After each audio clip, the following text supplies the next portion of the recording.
Hello, good morning to all of you. I hope that God's grace is with all of you. But for the things that you have to do today, you should know that it takes a lot of time to plan before today got to where it is. Now, as you do the planning, you should also know that there are tasks that you need to execute. You can't do it all alone. You can't do it all alone because you need people. And in order for us to achieve great objectives, teamwork is very critical. Indeed, when it comes to teams, we have various individuals who have varied characters, temperament, etc. How well do you tend to notice those with varied characters and how you can ultimately be in good relationship with them, harness their talent to achieve? And it's not only about a project management objective or a work objective. Even at the home, sometimes you have a family of 5 or 6 or even 2 beside the husband and the wife, or even partners, and their children who have various temperaments. How are you able to identify and harness the talents of those within your team? So if it's your household, you can do same. You can also do same for a community. Our inability to be able to identify and harness talents for teamwork is the bane for which we've experienced very much underdevelopment, whether it's in the workplace, the development of families, and the cohesion that we need as a society. And I'm hoping that all of us could take great lessons and do some great things today by identifying those around us, what they can do, what they can't do, and then harness their talents for the greater good. Thank you for joining us today. Now, one of the things that the president decided to do was to make sure that, well, we closed down schools to contain spread of coronavirus. You know, that day on the 12th of March 2020, when we had that press conference with the Minister of Health on the middle, sandwiched with others, there was one great objective, making sure that while we contain spread, we also took certain decisions that will help us. And one of them included closing down all schools, whether from the top to the bottom. Now, we've had gradual easing of at least tertiary and second cycle schooling. And even when it comes to the basic, that would be at the junior high school level for the 3rd years also. But the world is moving on, and so too are we. How do we reopen schools is a big conversation.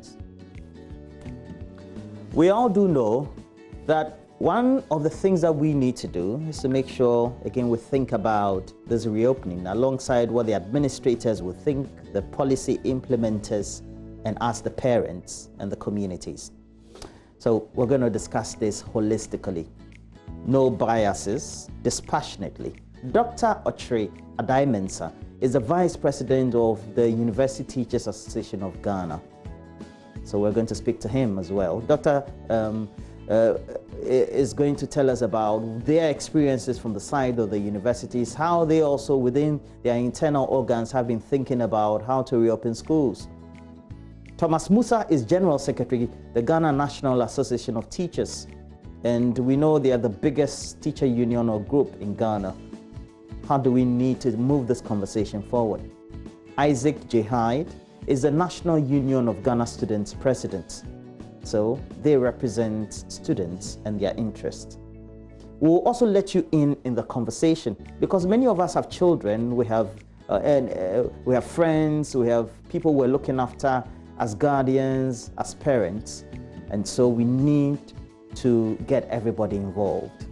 So we decided to be hitting town this morning. Nancy Amafajradosi will be coming from a community near you, and we'll ask normal community members like you and I what they think about their children going back to school, how well prepared they are, and how that should be done. So we'll have parents, we'll have community leaders, we'll have ordinary students or pupils also sharing their thoughts. We'll open the phone lines and you also will join in. It promises to be an exciting conversation, and we'll take a look at it as well. We also do have the Ghana Education Service joining us for great interaction because we know the President had called for a pardon, and the Ministry of Education and the Ghana Education Service were locked in several hours of meeting to make sure they come out with the decision. They did come out with that decision. There's also a press statement that has been issued, and it also means that, well, they heeded the president's call, and once they heeded the president's call, the students started writing, or again, continue writing their WASI. But there are other sanctions. How do we look at this holistically? In that reaction, the management of the Ghana Education Service says the reaction of management of the service is as follows, including the listed students getting dismissed from their schools, but will come back and write the examinations on the campuses where they are originally supposed to write. And then other actions for those who have destroyed properties to be surcharged, also maintained. So we'll talk about this. And helping us with the discussion will be Cassandra Amponsah, who is Director of Public Relations, the Ghana Education Service. I hope that all of us have some great time. We'll bring you the latest news headlines, tell you about sports, and wrap up with some great entertainment. As we do all this, we have to say that get onto social media, get onto the internet, log on to JoyNews on TV, on Facebook, at JoyNews on TV, on Twitter, and JoyNews TV, our regular channel on YouTube. As you do all that, know that we're always with you up to the minute. Thank you for joining us for the show. In the meantime, we'll get you up to speed with the latest traffic in town. You can see behind me from traffic.com.gh. We're bringing you what the picture currently is, the Tekwashi. So it's too early yet for the traffic to be building up, but I know that those who live far off beyond the Adenta barriers, beyond the Pram areas, they are getting ready to get into town. And those who also live beyond Kaswa, they are also getting ready to get to town. Now this is the picture at the interchange around the Tema end of the Accra-Tema motorway. And you can find that it's still very cool so far. And well, we'll see how it builds up by the middle of the hour as we've just begun. Now, the Gifford Road, linking Burma Camp cantonment areas is also very much empty. So we're just telling you which of the routes for you to use when you're coming into the city. Towards the end of the hour, we'll try and look at it and see how traffic has built up ultimately within the period. All right, so that's why we take a break, bringing to you what we have and also the latest traffic highlights. As you do that, please let's bring you the latest news headlines. Now let's bring you our latest news headlines. Now, in the first story, 4 children escaped death when a device they were playing with near the seashore turned out to be a bomb. Now, they sustained several wounds when the explosive went off. There's more in the following report. The loud sound was heard by everyone in and around the community. The time was 11 a.m., 4th August 2020. I hear the thing, as the thing blast, as a explosion. So who just shot the gun like that? Where my master told you it's not a gun, but I hear that the carpenter is knocking something for inside. What is not each person had their interpretation of what it meant. The only thing I heard was like, boom! I was like, Lord of His mercy, what is happening? Kofi Amwako, a mason returning from Usu, rushed to the scene. It was bad. There was blood oozing from different body parts of these kids. The 7-year-old was the worst hit. Even in the hospital, they had to remove a lot of pellets from his back.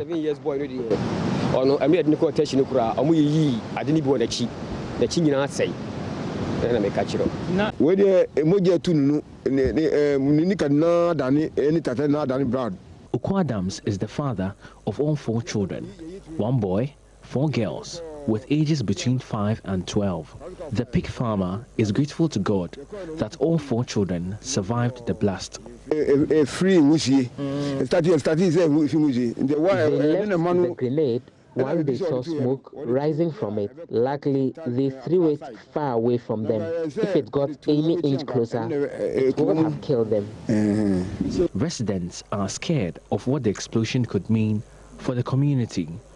I have 2 wonderful kids. We love the ocean. We love to visit the ocean. I love to go there and do my medication and pray. What if I don't know and I step on something? All I want to say is, please, to whoever is listening to me, please, to the authorities, please,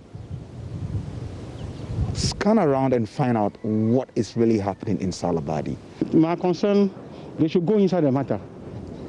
I get to know the people who have a train over there, how they manage before dodge the bomb over there. After that, we get to know that they get another bomb over there. So still, we are afraid about the area. They have lots of questions for the authorities. Witnesses say the military visited La last week and discovered even more grenades. They find one of the bomb over there and the other one too. So the bomb. The bomb here. Yeah. Can you show us which side? This place, and where the bushes, and they find one at where the gutter is. So all in all, how many bombs were those? There was 5 over here and 1 over there, and there was 1, 2 over here, so 7. They said they come and find another bomb here. How many military men did you notice? Actually, the counts are coming. We can't count them. There were several. There are several. We can't if you're giving an estimate, how many will you say? If you have to estimate, say about how much? Because we are there, we are working. The children's injuries mean more hospital bills for a father who is now struggling to put food on the table. I'm asking the general public to help me out. I'm truly in a sad situation. He now has medical issues with his leg. And 1 year can see Cassandra now say, oh, Sika must say, because any papa could pay my side 12 million. We Sika must say 12 million. From Accra, what would you do if you woke up in the morning and could no longer see, hear, or use your legs? Now, this is the reality for people who have suffered such fates as a result of road traffic accidents. Today on JoyNews ArriveAlive, Mohammed Nuruddin takes us closer to survivors and what they go through on their recovery journey in a special feature titled Costly Crashes. It is 10 o'clock a.m. and I am in the central business district of Kumasi. The atmosphere is one of crisscross as many people move about to attend to their daily activities. Others meet and enjoy themselves somewhere in the city or outskirts. Some of them will not be here tomorrow because of avoidable accidents. Opokuwari Iyantachi just got out in the early hours of Saturday. 5 years ago, he would have been walking faster and more comfortable. Today is exactly 5 years, 4 months when I attended a funeral at Efijasi. On my way back to Kumasi, I was involved in an accident. In just an instant, his life has been virtually shattered and changed forever. At the same time, it was 1 week celebration of my auntie. So after that Efijasi funeral, I decided to come to my hometown, which is Edison, to at least to be part of my auntie's 1 week celebration. Having boarded the bus, it took me about 5 minutes to involve in the accident. I could even see where I was standing before I boarded the bus. It all happened from a negligent driver, let me put it in that way, because that man was overtaking over 50 cars at a go. I saw it from afar. His negligence, I was just in front of the meat. You know, it was a truck, so I was just in front of the meat. So right sitting behind the front passenger's seat. So I told the driver to be careful. The way the guy has overtaken the cars over there, so he should be careful. So the truck driver agreed with me. He paved way a little bit. The incoming car, the negligent driver could have even saved us to even move to a less busy road. The time I realized the car was somersaulting. There is nothing scarier than a head-on collision or vehicle somersaulting several times. For survivors of such accidents, however, the experience turns into a long-lasting memory. I was in a serious relationship with somebody that I had even introduced myself to the parents, and I was thinking about marrying the person. At the same time, I perceived it was a week to the reopening of the last semester. So I had to defer the program. Unfortunately, the lady also left me, and I have to cope with my sister, who had been my backbone at the moment, supporting me. I have another brother who used to come here to help me. At the beginning, I was unable to even move my leg, even if something is happening to me, being in fire or whatever it is, I could not hear. We have come here at Old Tafo Zango to meet Abdul Jalil Abubakar, a survivor of road crash, an event that changed his life. Abubakar and other victims realized the driver had lost control over the vehicle.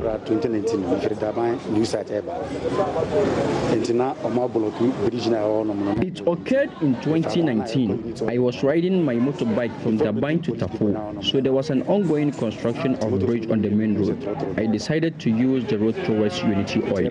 I didn't even get to the police barrier when the trotro driver crashed me into a drainage. I tried to get out it, but I couldn't because my leg had broken. I was then rushed to Asafo Aji Hospital and later transferred to Komfortnachi Teaching Hospital for medical treatment. Now, one of the major restrictions imposed by governments around the world to curb the spread of coronavirus is the closure of educational facilities. It has, however, eased to enable final year junior high, some second cycle and tertiary students to complete their courses, while others also continue to stay at home. In the following report, JoyNews Fred Kwame Asari tells the story of the impact of COVID-19 on the education of children in the hinterlands of Kwahu Afram Plains, North District of the Eastern Region. It's sunrise at one of the numerous Fulani settlements in the hinterlands of the Kwahu Afram Plains, North District of Ghana. Fulani herdsmen occupy a section of the plains in this West African country's eastern region. According to them, the area's vegetation is suitable for livestock farming, hence their decision to settle here. A weave of tree branches covered with thatch or polythene serves as a shelter over their heads. My name is Umoro Yusuf. I school in Ashama and I am in kindergarten 1. KG1. Umoro Yusuf is one of the few Fulani children who decided to break the tradition of the Fulani origin of growing into an educated elite and not a herdsman. He was sent to live with a relative in Afienya so that he can access education. With the closure of schools by the government to control the spread of the coronavirus, dreams for Yusuf seems partially shattered. The 9-year-old had to return to the Fulani settlement in Kodidibi, Abakope to live with his parents. We were asked to go home because of the outbreak of the coronavirus pandemic. Unlike his counterparts in the urban areas who have access to e-learning platforms to keep pace with their education, he has nothing to refresh his knowledge. He only depends on his memory to revise lessons he had learned in school. Some people came to burn our houses. We had to run for our lives. All my belongings, including clothes and books, perished in the inferno. A development which has left his father extremely worried. He returned home from Afienya after the emergence of the coronavirus. I am worried about the safety of the family and how to get him a new uniform and learning materials when school resumes. After his return to the settlement, Yusuf was compelled to join his siblings to graze his father's cattle herd. This has become his daily routine. He tells me, although he enjoys being with the cattle, he would have preferred to be in school studying. I am not happy about sending the animals to the field. I want to go back to school and become an entrepreneur. The closure of schools has contributed to an increase in children engaging in cattle grazing here in the Afram Plains. Nonetheless, there are several other children who have resorted to hawking and other economic activities at urban centers to support their families. The reality on the grounds remains countries have recorded new coronavirus cases after schools reopened. Ghana experienced same when tertiary and second cycle final year students returned to school to complete their courses. However, stakeholders continue to push the government to fully resume educational activities. Fred Kwame Asari, Joy News, Kodidi B. Avakope. Now back here in Accra, the Ghana National Association of Private Schools is pushing for the reopening of basic schools across the country, arguing the signs informing government's easing of restrictions and the partial reopening of secondary and tertiary schools supports the call. At a news conference right here in the capital, the association said about 9.2 million basic learners have had their education stalled as a result of the school closure back in March as part of measures to contain the spread of COVID-19. The acting president of the association, Dr. Damasus Torosong, says keeping the children at home beyond September 15 would have grave consequences, especially when the number of coronavirus cases recorded among the final years was minimal. JoyNews' Faustina Safo has more from the news conference. It's been 4 months since government ordered the closure of schools across the country in a bid to contain the spread of COVID-19. Since the announcement, school children from kindergarten to upper primary have had to stay home. The Ghana National Association of Private Schools says the consequences of such elongated closures could be more devastating to socio-economic development than the coronavirus pandemic. Our clamor for full resumption of academic work is based on our desire to salvage Ghana's sinking educational fortunes. The successful return of final year basic and senior high students to school on 22nd and 29th June 2020 is a case study for the reopening of schools at all levels. Why result of the pandemic, while others have not been paid any salary for months. Insisting their calls are not backed by any selfish gain, acting president of GNAPS, Dr. Damasus Turosong, says their request is premised on the very science which informs government's decision to ease restrictions. As we speak now, the recovery/discharge rate is hovering around 89%. It means that the virus is not only being successfully contained, it is so well managed as to prevent fatalities. For this reason, most sectors of this country, you can talk about the political sector, religious, transport, trade and manufacturing, hospitality and tourism, are returning to normalcy and learning to live with this virus, which is in no hurry at all to pack and leave us alone. Our educational system must also learn to operate, even in the midst of COVID-19. The association also condemned the conduct of some WASI candidates involved in acts of violence and vandalism in parts of the country and cautioned BEC candidates to ensure any form of examination malpractice and misconduct. The Education Minister has already ruled out the reopening of schools this September. The leader of Risk Communication and Community Engagement for the National COVID-19 Response Team, Dr. Dacosta Boaji, echoed that stance when he spoke on Pulse Monday afternoon. You cannot just say that you are just opening. It may need that there might be infrastructural changes, there might be logistical needs and all the others. People might have to undergo several trainings and others. So certainly we have to look into this to see if we have to open the schools in September or not. But I remember the Education Minister has said that school is not reopening. So we still have to engage and see what happens. Faustina Safo's report for JoyNews. Well, it's where we have to take a break. When we come back, myself and Gifty and Apia will be right here to take you through what stories are occupying the front, center spread, and back pages of the various dailies we have in the studio. Just stay with us. We'll be right back.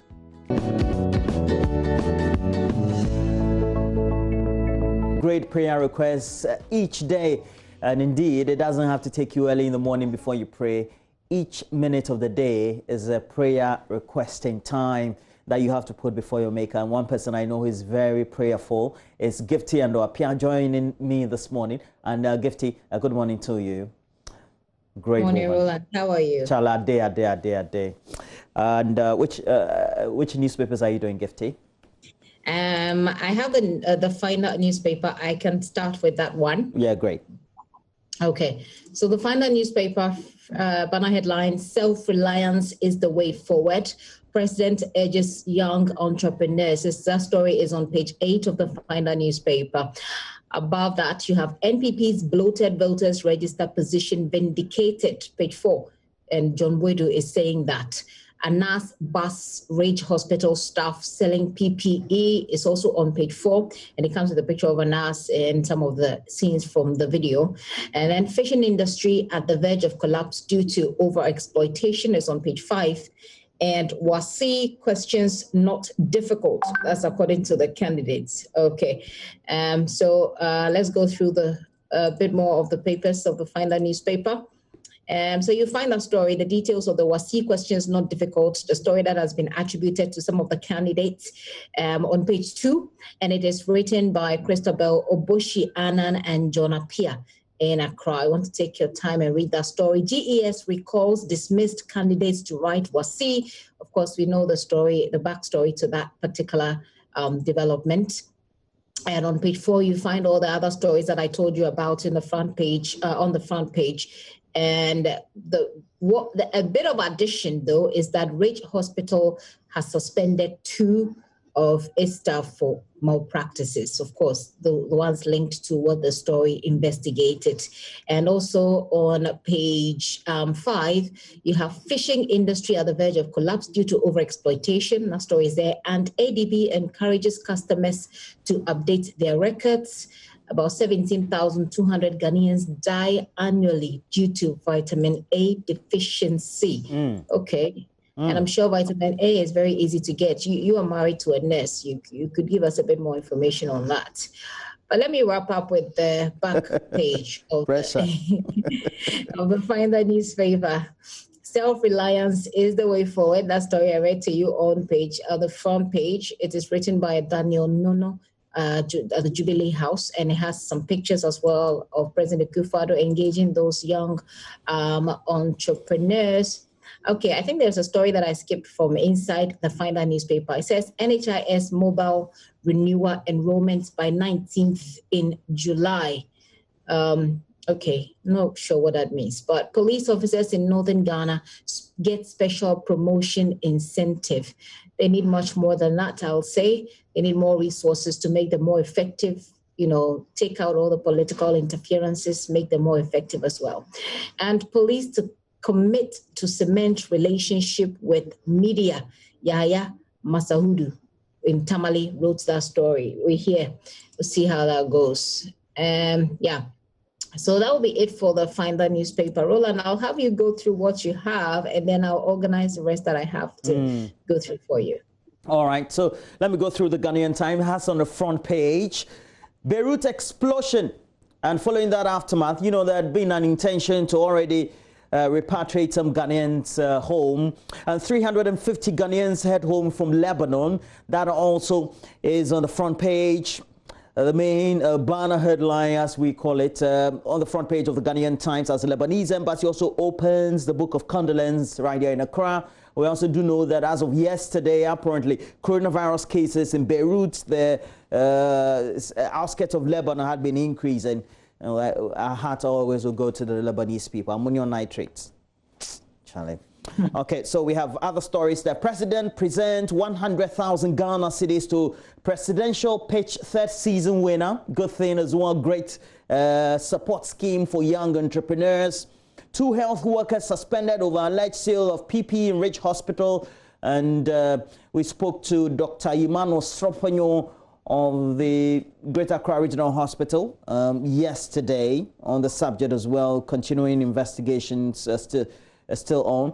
13 rioter students to write examinations under guardian escort. That's what the statement said from the Ghana Education Service, and it's on this. That's why we're speaking to Cassandra Chum Ampo for right here on the show this morning. She is boss of public relations at Ghana Education Service. Today she's agreed to speak to us. Cassandra, we're waiting for you. Police bust ring operating pornographic website at Osino, and apparently this gentleman operates the website. Very popular. Empress, give to him Empress A. Well, you don't even need to say it for people to start looking it up, I think. Empress Leak. Okay, it's called Mario G. I'm saying you don't need to say it for people to look it up, because that's the whole idea. The whole idea for these, porn, whatever, illegal sites is to get more mentions. The more mentions you give them, the popular they get, the more curious your children get to want to find out what this is. And they look it up. And at the end of the day, that's how it spreads, Okay, Gifty, I'm sorry. I've retracted the statement. Thank you. I wanted to listen, but... Okay, so other stories on the front page of the Times got to do with other related stories, all connecting to the back page. Nationwide orientation program for assembly members launched in Accra. You do know that a former president, candidate for the NDC, John Dramani Mahama, says that when he is elected, he will be paying assembly members some allowances or money. Okay. I see. Well, and we had the majority leader in Parliament says it's impossible. He can't just go about banding all that. But policy intentions. That's a very familiar political zone. We know it. Let's just move on to the next page. I know, right? One thing we can move on from there is a subject, because tomorrow, my boss for the AM show, Derek Ekosam, says that we'll treat that sharp main discussion as possible to be able to pay assembly members in these times. Do you have the daily graphic? I want you to do the daily graphic. I'm not sure if I have daily graphic, but I do have Dispatch and the Statesman. Okay, wait, the gift it to boy. I'm pre one shout. Daily graphic has on the front page: conquer the world with ideas. President tax presidential pitch winners. 10 winners already receiving some 1 million Ghana cedis, and it has an inserted picture of the president, Nana Yaw Amponsah, interacting with Mr. Douglas Akolgo, the overall winner of the 3rd edition of the presidential pitch, and alongside him is the minister responsible for business development, Dr. Mohammed Awal, who apparently was one time the boss of the Daily Graphic. So that's a good one there. First Atlantic Bank, though, is launching the Silver Jubilee. Has an attached picture of Mr. Amakwe Ama, the board chair of First Atlantic Bank. Abhor acrimonious politics, Catholic bishops entreat all, and we need this. We're just a few months to December 7th, the general elections to be convened right here in our country. And already the times have not been good since we started all this noise about we want to have a new voter register compiled, and undertook that compilation. And now we're still, Charlie, Still a lot of things. Dismissed students, pardon to write examination is a good one. And then we have one, I'll be doing the last one, the Daily Guide. MPP fires hate for vote NDC video. Has Mustafa Hamid, John Buedu and Samuel Uku at that press conference that was convened on Monday. Nana gives another 1 million Ghana cedi to starters. Good one as well. And Ahoy throws jabs at Rollins, the book, dear Charlie. You're serializing it. Joseph Akable is actually the main source of the new serials from the book. So, Okan chapter be no, they are to myjoyonline.com. So please go to myjoyonline.com. You get all the updates. Forget about the other website. They are not the originators of the, the republications. So don't worry. Okay. Gifty, please go ahead. With the Statesman? Yeah. Move on with the rest, actually. Right, very well. I have the Statesman banner headline: Babies with Sharp Teeth won 2008 for Mills. Ahoy accuses Rawlings of busily scheming for his wife. See story on page 2. It says, and it comes with a picture of Phyllis Ofusu Kwachi or Kwachi Fosu, Edward Omane Buama, Dr. Edward Omane Buama, and Samuel Okujeto Ablakwa. I mean, it looks like those are the people that the statement is referring to as the babies with sharp teeth. And then beneath that story, you have where vindicated over bloated register, says NPP. Comes with a picture of John Boydu in the background. You have President Akufo-Addo and presidential pitch winner. Others grab 1 million CDs. That story is on page 2 of the Statesman newspaper. Let's see. I'm going to try and take you through the inside pages of the Statesman. I think I have the center spread. Yes, 5,000 businesses to receive funding to the tune of 50 million. Who are these, or which businesses are these? Who owns them? And I mean, how are we doing the distribution, by the way? Is it equitable? Is it equal? Yeah. Government moves to avert Ghana-Nigeria trade showdown. Amazing stuff. I hope we're solving that problem with some seriousness right there. And yeah, then they have some, what you call it, advert in there as well. Back page of the Statesman newspaper. Samaris, I hope I got the name right. World Cup winner says joining Manchester City is like winning the lottery. Okay. An Italian clubs on the hunt for Ghana's Efriye Aqua. Also, that story is on the back page of the Daily Statesman. Let me wrap up with the Dispatch newspaper. Banner headline, Greater Accra, Northern and Central. It's talking about the voter register comparison. So they're comparing 2016 and 2020. They've done this on day 35. So Greater Accra has gained 402,765. Northern region has gained 165,225, and the central region has gained 142,015 votes. That's an addition to the number of people who are registered voters there as compared in 2020 as compared to what we had in 2016. So there's some analysis there in the Daily Dispatch. And John Mahama praises EC. Voters registration met expectations. The story is on page 2. Comes with a picture of the NDC logo, former President John Mahama, and of course, Mrs. Jin Mensa. 2020 U.S. elections, Russia supporting Trump and China supporting Biden. Really? Okay, that story is on page 11. I don't know the details of it, but grab yourself a copy of the Daily Dispatch. Take a look at what it says. I'll take you to the center spread. Rawlings is like a sun trophy bird. Kwamina Ahoy. And then highlights of the 2020 mid-year budget review statements. They bring you that as well. Then down memory lane, Nkrumah in the whirlpool of ethnic and international politics, and what led to the friction between Rawlings and some ex-appointees. So those stories are all there for you in the Dispatch, the Daily Dispatch newspaper. Good morning to Uncle Ben. It's been a while we had him on the show, Roland. Yeah, so essentially that's it for me from here. Roland. Well, definitely. But we have to now make our pitches. What do you want to take a look at, Gifty? Let's start with you. I was actually just trying to quickly look through and find out if I think I said, okay. Well, what would be my pick? There was a story that was hidden somewhere in the one that I reviewed earlier. I think that would have been the Finder newspaper, with the police officers being promised, the police officers in the northern region being promised, some incentives. I have not read that story. I don't know the details of that story, but it feeds into something that I was commenting on yesterday. I think that the police that we have in this country need more support. They need less of the political interference that we have seen, which is ultimately inevitable. And I'm not the only one saying this. So many people have said it.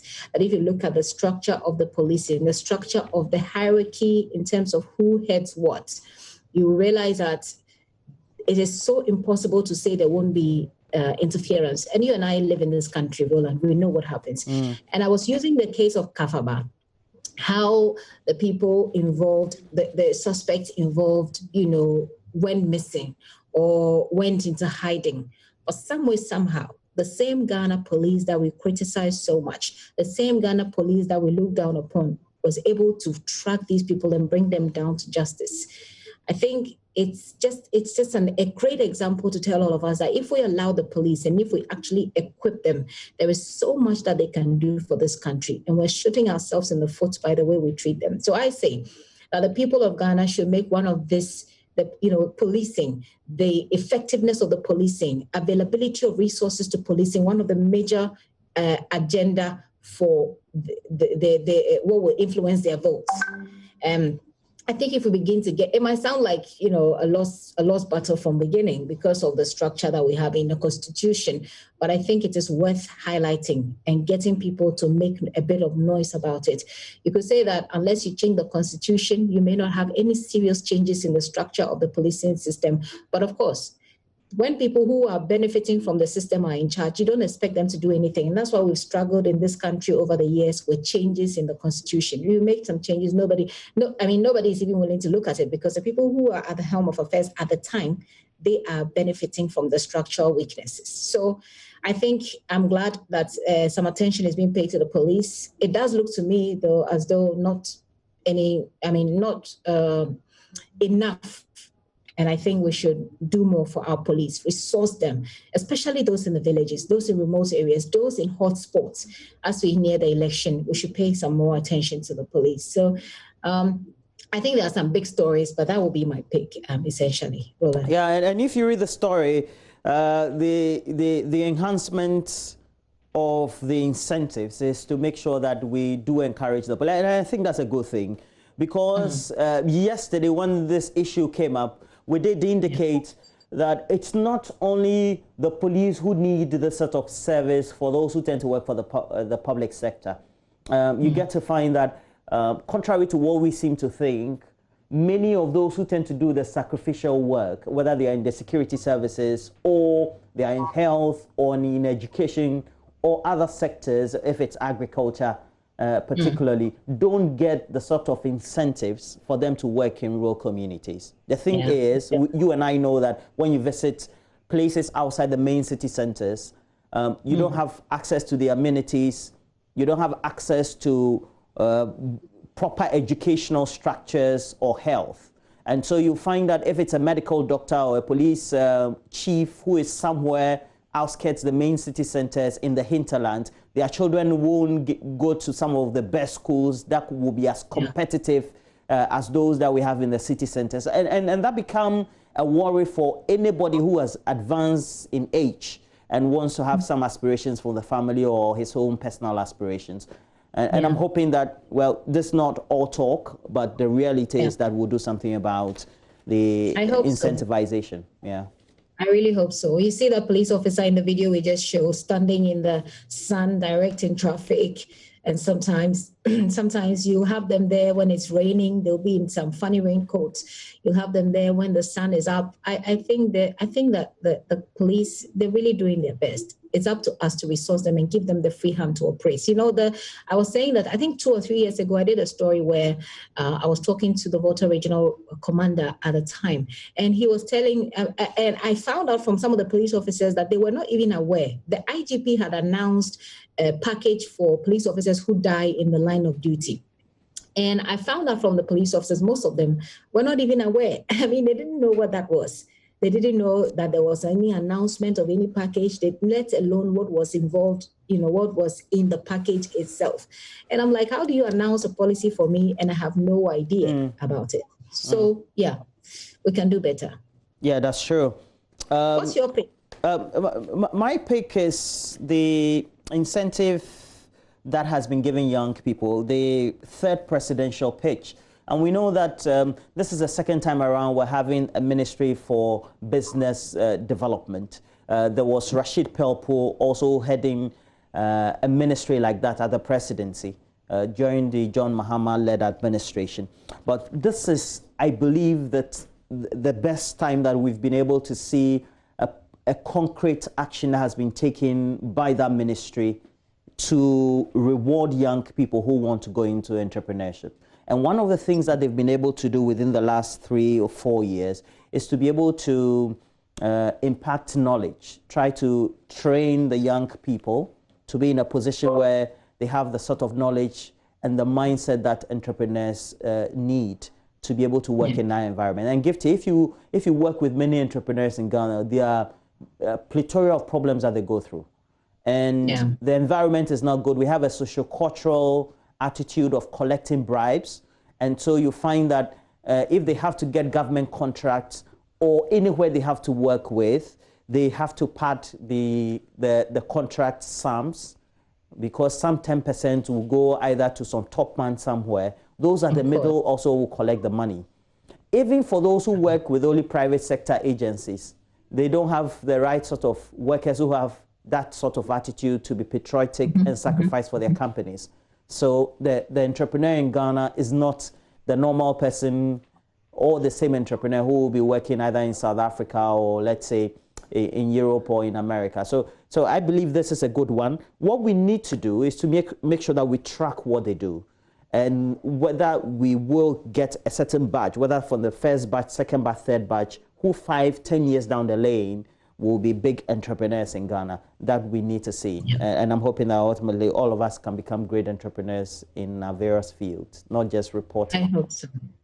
I hope so. And I also hope that the processes were fair, transparent, and without the usual politics that we know. I also hope that their businesses are climate sensitive, as in these are, so we do the Climate Innovation Center, we do JoyNews, we do a project with them where they highlight, the businesses that they've supported and how environmentally friendly and sustainable those processes are. I think that's an area that we should really, really look into. So there are people who are doing fantastic work with rubbish, people who are doing fantastic work protecting the environment. So I hope that along the line, if they don't have anything like that along the line, they'll have people who are into some of these businesses that also has a succession plan, or that has a plan of teaching other people what they're doing, so that it can be more sustainable. Because when the president says that self-reliance is the way to go, we have seen how we've touted self-reliance over the years, and we're still not yet there. So I know, right? Yeah, I mean, it's nice to say it. Even the Bible tells us to, confess it and have faith. That's, Ghana beyond aid, even if we're not there yet, is good. But there are things, God has given us the wisdom and the grace to do the things that will make us self-reliant. It's up to us to make use of it and to create the environment that actually makes that. It's almost like we have to walk the talk, right? We don't seem to walk the talk many of the time. Yeah, I mean, it's good to do the talk. It's good to do the talk. It's not bad, but it's good to back the talk with action, especially when you have the ability, you have the capacity. We have money in this country, Roland. You know that. We have money in this country. If we decide to do the right things with our money, we can get there. But the politics is killing us. The bad attitude is sucking us in, and we keep going round in circles. Well, we are here to share our thoughts, our perspectives, speak our minds. Hopefully, we'll get there someday. Sound like it's far off. Well, let's see how it goes. And Gifty, I wish you the best for the day. When are you come back from leave? I have to do the calculation. Maybe I have to go onto the Oracle and do the calculation and see if I have some more days I can add, Okay. You mean the Soothsayers Oracle or the software? The software. The software that multimedia uses, which is very effective. Okay, Oracle Gifty. Consult the oracles for the day. I wish you the best for this Tuesday, Gifty. I'll call you. I'll call you sometime around March. I need some eggs, boiled eggs. Bye. Okay, bye, dear. Okay, so that'll be it. For now, we did the review of the newspapers. We have to tell you the latest update in sports. And I tell you this week, we're promising you some nice, great package in sports. You will enjoy it before the week ends, definitely. But in the meantime, I will have the latest updates. And X-Doe is right here with the latest. First segment here on the AM show, I'm Benedict Owusu. Well, we go straight into our stories this morning. We start here on the local scene with some boxing news, and former World Boxing Organization, that's WBO Africa Super welterweight titleist, that's Patrick Allotey, wants the Ghana Boxing Authority to officially announce the lifting of a 6-month ban imposed on him earlier this year for assaulting and Asante Kotoko Fan at the Accra Sports Stadium during a game between Hearts of Oak and Kotoko. There is more in this report put together by Muftau Nabila Abdullahi. The former World Boxing Organization Africa Super Welterweight titleist was seen in a viral video punching an Asante Kotoko supporter, Michael Siao Ejiman, early this year. He was banned by the Ghana Boxing Authority over what they described as unprofessional. His 6-month ban came to an end this month, and he's calling on the boxing governing body to publicize the lifting of his ban imposed on him. He will find, maybe within this week, he will find a day and go there to the GB and talk so that they will find a solution to that. Because me, I want them to, I don't know if the president will agree with me, but to me, I would like them to write a letter and put it on social media like they do to ban me, so that every social media member will see, or everyone on social media will see, so that maybe one day if I'm in the ring fighting, it will not cause any problem outside, because some might know that I've been banned and now I'm in the ring. Some might know that the ban has been lifted, and maybe there will be a misunderstanding that will cause another problem. Yeah. During the service of his ban, Allotey says it brought him financial difficulties because he has been abandoned by many. Yeah, no, actually financially I've been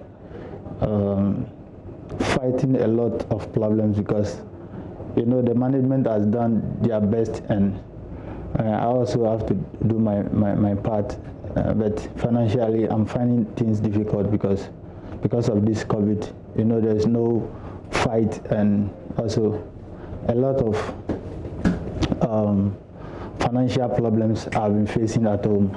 That one I can't tell about it more, but automatically I've been in financial problem a lot that I need more help from, you know, people and the fans. But because of the issues that the issue that went viral, a lot of my friends that are supposed to help have I think dogged me. Yeah. Allotey now has the right to make a return to the ring when boxing is cleared by the government of Ghana to resume operations after COVID-19. From boxing, let's do some football. A newly appointed CEO of Asante Kotoko, Nana Yaw Amponsah, has vowed to make the club great again.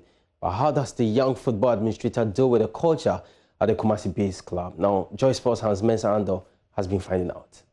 There isn't anything that I'm going to do at Kotoko that has not been done before. Past management, from time immemorial, since the inception of this club, have done various things, have achieved various levels. I am here to put all the pieces together. And it will elate me to see Kotoko play at the World Club Championships.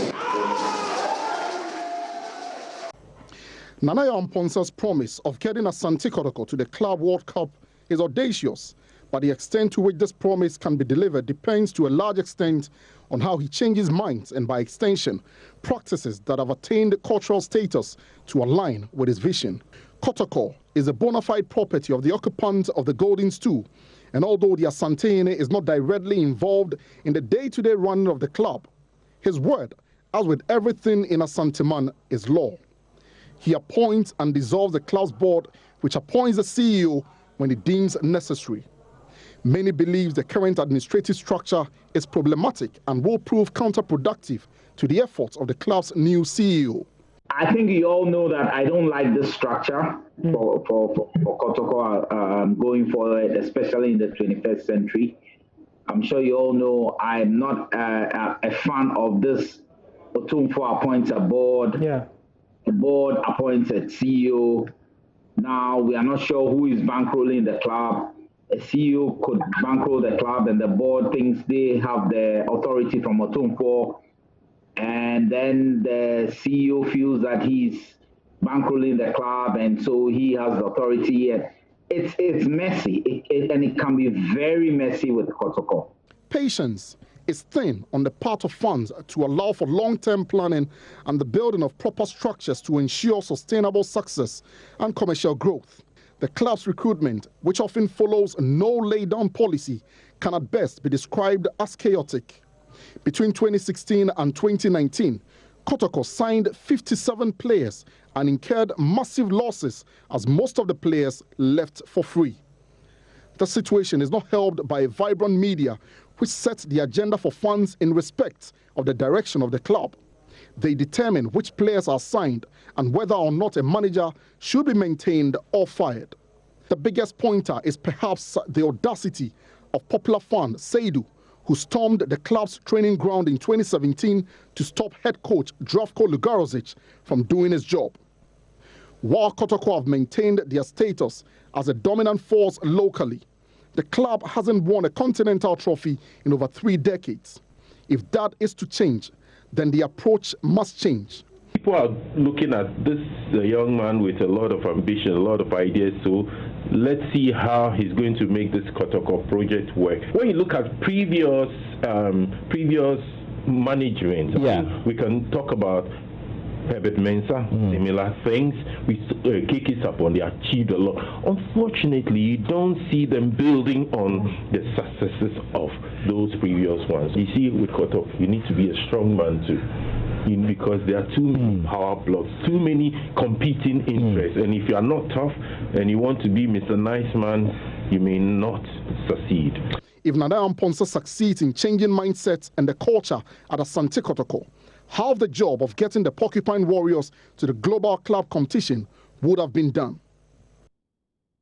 Very comprehensive report put together by Hans Mensah Ando. Well, away from the locals, Manchester United needed an extra time penalty from Bruno Fernandes to finally see off a spirited FC Copenhagen and set up a potential Europa League semi-final against Wolverhampton Wanderers. Elsewhere, Lukaku also scored for a record 9th consecutive Europa League game as Inter Milan beat Bayer Leverkusen in Düsseldorf to reach the semi-finals. So Inter Milan won that game by 2-1, and earlier I saw how Manchester United also labored there to beat Bayer Leverkusen to reach the next stage of the UEFA Europa League. So 2 matches done, 2 more to go. Tonight we'll see Wolverhampton Wanderers if they'll be able to make it. There is also Basel in there. We'll see how all that will go. But remember, UEFA Champions League is coming back tomorrow with quarter-final games, and we'll see how that will also go. Well, join us at 2 on Sports Today. There will be more sports for you on this platform. I'm Benedict Owusu. Always a pleasure joining you on this platform. The show continues after this short break. Don't go away. We have to mainstream the discussions because we told you about how March the 12th was that date for us in Infamy when we noticed that we had to undertake a lot of changes. Coronavirus was already being recorded not only in China but elsewhere around the world at the time, but then we recorded our first 2 cases, and the drastic decision afterwards by the government led by the president was to ensure that we introduce restrictions, tight restrictions leading to lockdowns, closing of schools from top to bottom, tertiary institutions, second cycle institutions and basic schools. But we've had the easing of these restrictions for at least third years or those who are finishing school for tertiary, as well as the senior high schools and even the basic at the junior high school level. But look, we can't continue to live this way. We need to broaden the discussion and have all key stakeholders join us in ensuring that we collate views on how we can reopen schools, because ideally we would have had our children, our students, our pupils on vacation trying to reopen in September for the next academic year or the new academic year. But what does it mean? How do we bring up this conversation to reopen schools? And that's what we want to do right here on the AM show this morning. So we'll be speaking to Dr. Otriadai Mensah. He is the Vice President for the University Teachers Association of Ghana. And then also Thomas Musa is the General Secretary of the Ghana National Association of Teachers. He'll be joining me in the studio, hopefully. And then we'll have Jehide. And Jehide is the President for the National Union of Ghana Students. And he will be joining us on stream. But we do have on stream Dr. Allotey Adai-Mensah, the Vice President for the University Teachers Association of Ghana. And we want to discuss this with the stakeholders, and they are the stakeholders. And, well, if I have him on stream, good morning to you, Dr. Adai-Mensah. Good morning. Great, great. Now, we'll also be joined by the other gentlemen, as I said, but let me start with you, Dr. Adai-Mensah. Among you, I mean, the university community, the university teachers, and the other administrative staff, what is the conversation like over the last 1 month regarding how we have to resume school, generally? All right. Thank you very much for the opportunity to have this conversation with you. I want to say good morning to Jay Hyde. I don't know where he's been hiding. I haven't seen him in a long time. But the decision to reopen or not to reopen generally would be based on 1, socio-political considerations, 2, economic considerations, and most importantly, scientific considerations. Now, for the purposes of our discussion, I would concentrate on the scientific considerations, which is my forte. Now, ordinarily, given the situation in which we find ourselves, whether or not we would reopen would have depended on 1, our understanding and knowledge of the virus, 2, the host interactions, 3, understanding of the disease it causes, 4, the immunity that one gets, whether or not it is fleeting or it is long-lasting or lifelong. Unfortunately for us, there's a lot of uncertainty surrounding the virus, the disease it causes, its pathophysiology, and so on and so forth. So we are put in a situation where the decision we take will largely be dictated to by the data that has accrued both locally and globally. Now, it is important to put certain things in proper perspective. Now, the first point to make is that presently we know for a fact that a large majority of the people who get the infection would be either asymptomatic, or even if they would have symptoms at all, it would be mild. And we are talking about people in excess of 90% of those who get infected. Again, the truth is that of those who get infected, those who are likely to get severe disease are those in the extreme of age, those who are above 65, for example. Now, if there has been any time in our history as a people when having a low life expectancy has been beneficial or advantageous, quote unquote, it would be now. It is because a careful look at the global picture would show that many of the countries that have had high mortality rates, high infection rates, are people who have a life expectancy of around 80, 83. And I'm talking about countries like Spain, Italy, Britain, the United States, and so on and so forth. Check their population pyramid. You realize that they have large numbers of people in the age brackets of more than 70, 65, more than 65, 70, 80, and so on and so forth. Now, in our part of the world, in Ghana, as I speak, and we have had a total of about 41,000 infections. About 90% or more of the people have either recovered or have been discharged. It means that the risk of them transmitting the infection to others is drastically reduced. Then again, of those who have severe disease or of those who have died, how many of them fall within the age bracket of the students we are talking about, from basic school to senior high school to the universities or the tertiary institutions? I think that the decision to reopen or not to reopen should be guided by these facts that as I have laid bare. I think that we cannot continue to live our lives like this. I think that the time has come for us to have a phased reopening at the least. If you take K University, for example, there are 6 colleges in K University, 4 different years, first year, second year, third year, fourth year. One of the things to consider would be to ask the first years and final years to come, or second years and third years to come. But the decision would be based on the numbers of students you have, for example, in the first year, in the second year, the third year, and the fourth year. At K University, for example, we have about 9,000 students in the final year. That's those from third year going to fourth year.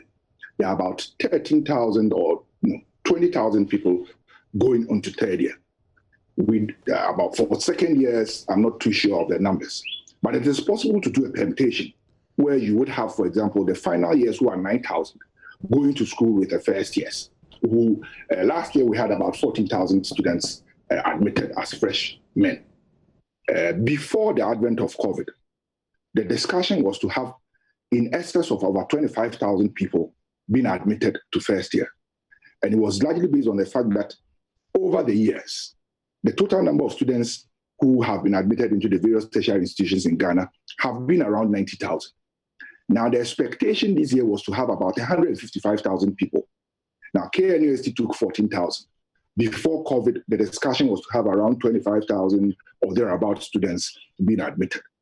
Obviously, that cannot be given the circumstances in which we find ourselves. But it is possible to have, if, for example, we are having only 25,000 people coming or 20,000 people coming, for example, it should be possible to have the first years and the final years coming together, and the third years and the second years coming together. Alternatively, what we could do, the most populous college at KNUST, for example, is the College of Humanities and Social Sciences. So we ask this group of students to come, and then a less populous college could also join them. I'm sure that giving the right consultation, giving the right stakeholder inputs, and I'm referring to UTAG, I'm referring to the Students Representative Council, I'm referring to GRASAG, I'm referring to GAWA, I'm referring to SSAK. I am sure that if we sat together at the table and brainstormed on the way forward, we would come to a point where we would decide on the reopening of the schools in a manner that would be acceptable to all. I think that that decision should not be left to the managers of the institutions alone. We would be making a grave mistake if we did that. But when you have engaged all the major stakeholders in that decision, then what will happen is that everybody will own that decision. So in the unlikely event that there are any pitfalls, there are any problems coming up, everybody understands that they have been a part of the system, they have been a part of the decision-making process, and therefore they own that decision to reopen the schools. Having said that, however, it would be important for us to ensure that the right mechanisms are put in place to ensure that students and the teachers do not unnecessarily get infected with the infection. When we round about February thereabout, I made a statement on Facebook, and there were some of my colleagues who were not too happy. But time has borne me out. Now, I made the point that for us as a country, it is good that we have ventilators. It is good that we have over 500 ventilators across the country if we could. But so far as I was concerned, our major threat was not severe disease. Our major threat was the fact that the disease could spread easily, given the social circumstances in which we find ourselves. And I think that over time, that has been borne out by the facts. Our major problem is not the number of people who are dying. I'm sure that for somebody who has lost a relative to the disease, when he hears me say that only 215 people have died, he would think that I'm callous. But no, we are talking science, we are talking statistics. Every death is important. But when you have a population of 30 million people and you have had 215 of them die from this grave disease, I think that it would be fair statistically and scientifically to say that only 215 people have died, especially when you make comparisons with countries like Spain, the United States, Britain, and so on and so forth. I think there's the need for us to have the schools reopened, but we should put in place the necessary mechanisms, the necessary protocols, the necessary directives to ensure, and then put in place mechanisms that would ensure that people would stick to those directives and protocols. Once that is done, I think that we can go back into the classrooms to meet our students who we have so much missed and to contribute our quota to the country. Thank you very much.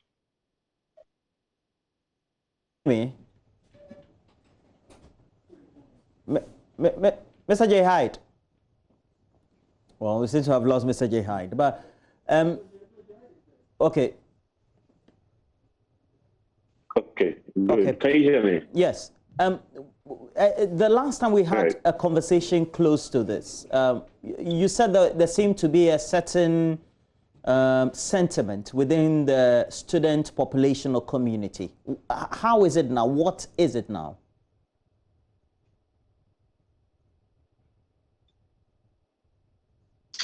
Well, thank you very much. I think after that time, the concerns were based on uncertainties. I mean, not knowing what lies ahead, especially when there was little information about the disease, and so people were very much concerned, and so didn't know what exactly to expect when they moved to campus. But as I speak to you, I think generally across the country, you get a sense that everybody feels that, oh, this is a normal situation, this has come to stay with us, and so we've got to get used to it. Notwithstanding that, we also should be careful not to underestimate the dangers that may come with we overly spreading the disease, because what it means is that we'll end up affecting more of the elderly. And then, of course, you can't also discount the fact that as much as this disease has been said to affect the elderly and people with preconditions, you may also have some students who are in the vulnerable brackets. And so there's a need for us to pay much attention to, upholding the protocols that have been put out there. Our biggest challenge as I speak to you today is the fact that you get to places and you see some of this PPEs and other materials there, which are just there as white elephants. It's not being used for the purpose that it's been used for. Generally, I think students have come to the point where they are mixed feelings. People are not so worried as they used to be. And so if it's about opening schools, I believe that most students are ready for it.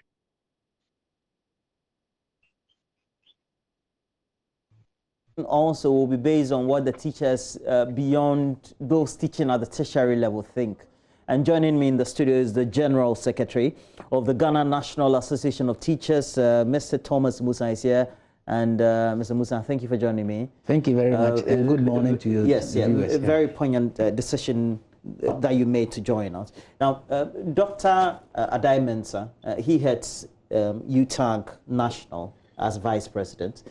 If we take a look at what the consensus has been, you form the bulk number of those who tend to do the interfacing with the students. Yeah. What's the mindset there? I think you're talking about whether or not schools should reopen. Sharp. Good. Good morning once again to yourself and the viewers. I think we need to put the issues in perspective. We have the known variable and unknown variables.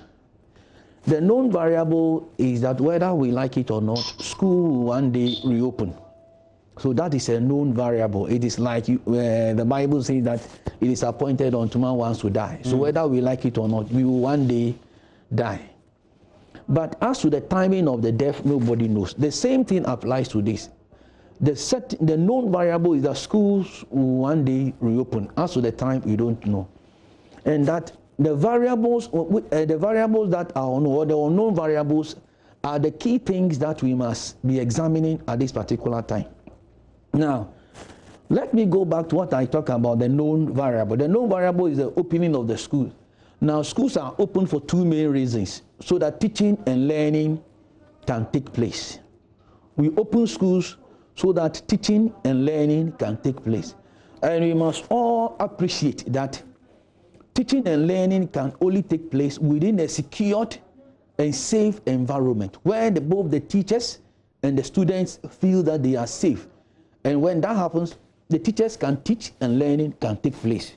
Because when one of the people involved in the interface gets the impression that he or she is not safe, certainly teaching can go on, learning will not take place. Now that brings me the second variable, how to get the environment secured. And that's what we talk about, the unknown variables. The unknown variables are three.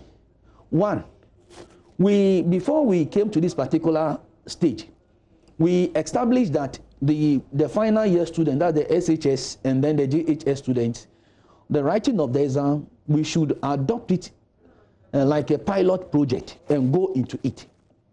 Depending upon what happens within this, with the pilot project, that will inform us whether to go ahead and open the schools or not. As we speak now, the pilot project is not yet done because we have the SHS still pending and we have the JHS yet to write the exam. So the pilot project has not yet been completed. Number two, the second thing is that we are told that the reopening of the schools, we must be led by science. And in getting this thing done, we need a firm confirmation from the Ghana Medical Association. They will certainly have to make a statement to this particular issue because they are the people, at the end of the day, the children will end up at their doorstep. So the question this morning is, can the Ghana Medical Association assure this particular nation that from KG up to the SHS can go to school.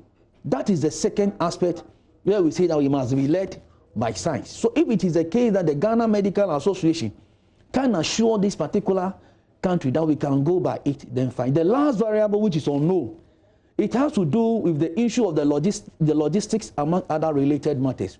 If we could recall, the issue of supplies, the PPEs and many other things, in the course of piloting the project, many things came up, challenges in some schools and all that.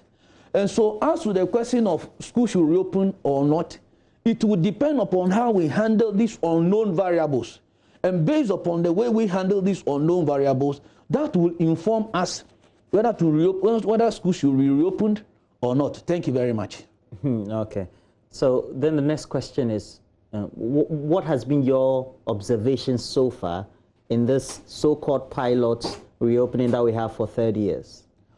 Yes, we have got both the good aspect of it and some challenges. For example, we were told that all the schools will be mapped to health centers. And we are all aware of what happened at the KNUST SHS, where a particular boy passed on. And we were saying that had it been that there was a nurse, that couldn't have happened. And in fact, some of the schools actually did not even know the school, don't know the health center to which they were mapped to. Aside that one, we had issues with, instead of giving the people, the 3 face masks from the beginning, some got 1, among other things, along the line, they were supplied with. In fact, the same science is telling us that you are not supposed to be in a particular face mask for more than 8 to 9 hours. But here we are, if you give a student 1 face mask, you are saying that from morning to evening, the child should be in that particular thing. But thank God, despite all the challenges and the difficulties that came up, we've been able to manage. The reason why I would say we've been able to surmount this particular challenge has to do with the fact that it involves adults. But when we begin to say that we should now talk about reopening, let us not forget, we are talking about children because you go to KG at age 4. We cannot go into this particular, in the wholesale reopening with the same approach we went into the SHS final year students. I don't think that it will be safe. So we need to examine get the final report of how the pilot went, and then we stand upon it to take an action, and also taking the, like I said, the Ghana Medical Association. Because I was asking of what your observations are based on you as participatory institutions or individuals, and you representing them, yes. What so far you have collated. Yes, like I've said, we had challenges with the PPEs. That one we cannot run away from it. We had challenges with PPEs. Okay, because look, my vice president was sent to both the Upper East and the Northern region and Upper West. My president operated between Central and then the Western regions. And my Deputy General Secretary, Administration and Labor Relations was between Brong-Ahafo and others. And at the end of the day, it is not everything. We can't say that the places where we visited, everything was in good shape. There were challenges regarding the PPEs. And even sometimes you realize that because of the lack of infrastructure, the issue of social distancing became a challenge. But thanks be to God that we've been able to go through it, and the SHS students are now writing. Dr. Mensah, the university system, what did you observe? This pilot that we're all experiencing. As an example may not be very correct under the circumstances, because you would have realized that when the final year students were asked to come back to school to complete their sessions, for KNUST, a virtual system had been effectively rolled out, except for a few hitches here and there. And so we did not have all our students coming back onto campus.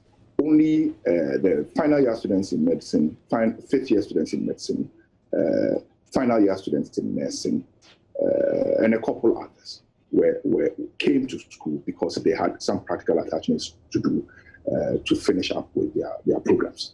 And so the use of KNUST in this particular instance will not be a good example. But I think that let us go back to the SHSs because in large part, almost every final year student in SHS went back to school. or is in school. There are 721 SHSs in the country as we speak. Now, granted that we had even 10 or 15, let's be generous, of these schools reporting cases of COVID, that in itself will not be enough for anybody to conclude that that reopening was problematic. I have always maintained that the decision to have the final year students SHS go back to school was a good one, and that it's been borne out by the science eventually.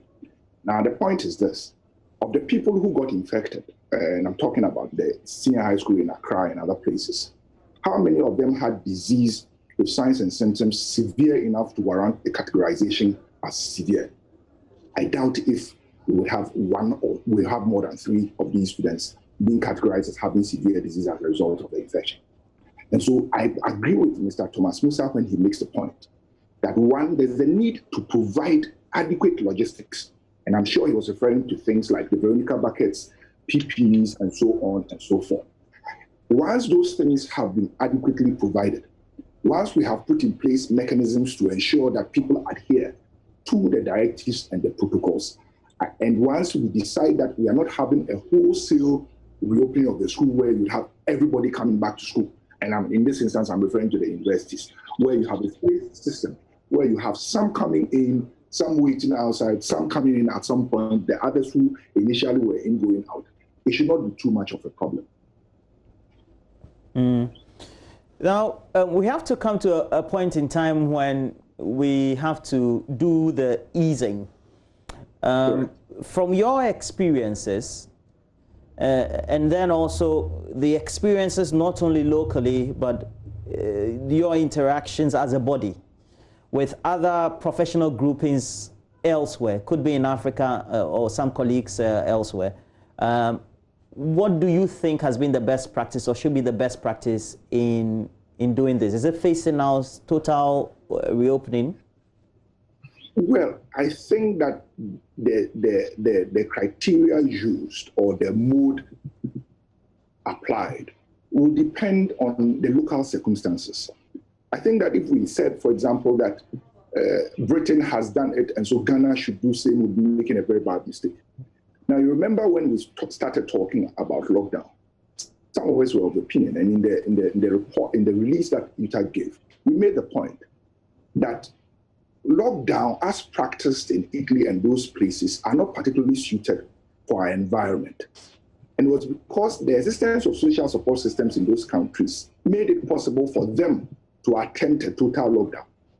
In our country, a total lockdown would not have been acceptable. At some point, you would have had people come out to defy that lockdown. And so the decision to reopen and the method to use, whilst we will learn lessons from other places where this has been done, I think that our peculiar circumstances should dictate what is done in our case. For example, I gave an example of a phased reopening at KNUST or the universities for that matter. Most, if not all, the universities are grouped into colleges. So at KNUST, for example, again, we have 6 colleges. Like I said, it is possible for some of the colleges to come for a specified period of time, after which they go back. Then the other colleges come in. There's also the possibility of having first years and final years coming in, depending on the numbers. And then after some time, they go back. You have the second years and the third years coming in. At some point, you would have some of them come, spend 2 weeks and another 2 weeks for exam. I think that these are some of the things that we can think about as a people. It is important to learn lessons from other places where this has been done. But the wholesale importation of the methods used in those places will not serve us well. Our circumstances are different. Mr. Hyde, if we have to positively do a certain reorientation of the student body at your level, compared to NATs who deal with mainly young, very young people, maybe teenagers, and yeah, I think basically that's a category. How would they take it based on the interactions you have? How can they go through this reopening phase, whether it's a full one or it's an eased reopening? Well, I think that I agree with some of the concerns are shared by my colleague panelists. But at this stage, a phased approach will be the best way, because now you'll be able to deal with a limited number of people and you get the necessary attention that you need. You could also use visuals, and then the use of social media should not be taken out. Let me cite an example. University of Cape Coast has given notice to students that is reopening school on the 1st, and that is to finish the 2019-2020 academic year. It starts on the reopening on the 1st, and right on the 2nd, they go straight into orientation. The orientation is to ensure that at least the students have been given some level of, sensitization as to why they need to adhere to the protocols. But beyond giving all this education is the enforcement, which, from what we have seen, is what's lacking. So at this stage, you get to places and you get institutions. Let me cite an example. We've been to the Northern region, we've been to the Upper East region, and you get to some of the senior high schools, and you have some of these Veronica buckets in there, and there's no water in there. Sometimes they don't have the tissue paper. So you have some of the students who pass by and they will not wash their hands, because eventually, if you don't have an handkerchief, it means that if you wash your hands, you'll not be able to wipe off the water on your hands. And so we need to do a lot more of the group thing, where you do a lot of sensitization, let them understand the root cause and the need why they need to, abide by the protocols. Beyond doing that, if you do it in segments like UCC is going to do, within a month, the fortunate thing is that now you don't have final year students. You're only dealing with the level 100s, the 200s, and the 300s. 1 month has been allocated to the first years for them to come into the school, finish their mid-semester exams, and then they'll write their final exams within September and they leave, giving room for October, where 200 and 300 will be coming in for them to write their exams. What it means is that there's enough space on campus, and when the numbers are limited, you'll be able to do more engagement because you don't have a broader front to deal with. And so that's where Dr. Adai Mensah's suggestions come in, that sometimes you could be dealing with a particular group like the humanities or the departments. That way, you also afford the students to come into contact with lecturers that they are familiar with. The lecturers are able to tell which group of people you need to give the particular attention to. But having said all this, we must also know that we're not only dealing with universities, we're also going to look at those in the primary level who are a bit more, difficult to control, because their level of understanding as kids may not be up to the level of the early ones. And when you take children to school, it will be difficult because extracurricular activities is also part of their training. So how do we deal with that? And so the scientific aspect is also very important here. But I think audio visuals will be very important at this stage. The need for us to do more of parents also coming in here, because when the children leave school, unlike the university students who are going to be kept on campus, when the senior high, the junior high school students and then the primary level students will be going home after school. What happens by the time they leave home? So that when they come to school and the environment is controlled, but they go home and, the rules are lax, especially those staying in compound houses. But as that, you may have difficulty in sending the instructions down to them. Therefore, the need for us to do more of this sensitization. Parents must be brought on board for them to really understand why we cannot afford to let our guards down. Because let me tell you the risk. If you get a child being infected and leaving school to the house, that child may be resistant by virtue of the age, but may end up posing a threat to an elderly person in the house. And so it's imperative that we really get to make sure all the respective stakeholders play their role, which in this case also includes the lecturers and the students and the teachers. The category of the demographics that you deal with. Definitely, if you look at the Psalms, for tertiary, it pales in comparison. And then we can't also have government deploying a lot of the technology and all that. So what has been the discussion at your end? Yeah. Is it full or partial? Yeah, I indicated... Let's say, don't forget about the indication. Yeah. Let's say you have, you know what it is. You have this so-called science advice, scientific advice, medical advice. Yes, I have already said that we will need normally before we do these things. No, I'm not talking. Okay, so all conditions being equal, yes, you have PPEs and all that. Yeah. I'm talking about the mode of teaching. How would you want it? Let's say you have everything, but would you want, let's say, technology, partial deployment of technology and that kind of thing? Certainly, we cannot rule out the issue of technology. And I think Dr. Mensah was talking about asking some of the students to come. It could also be that some of the schools will even have to run the shift system. Because imagine a class where you have about 65 children. If you don't have the infrastructure to take care of them, certainly you need to get run shift in that particular school so that you'll be able to have that kind of social distancing. And I'm happy to hear that we must look at our own circumstances and adopt strategies that will be able to help us get the things done. Certainly. We cannot say that because a particular country has done A, so we should also follow suit. It might not help us there. So we must look at our circumstances, look at the kind of resources we have, look at what we can deploy. For example, we have areas where we call underserved areas. How do we extend education to them, among other things? So we believe that after the SHS exam and after the JHS exam, there will certainly be a meeting.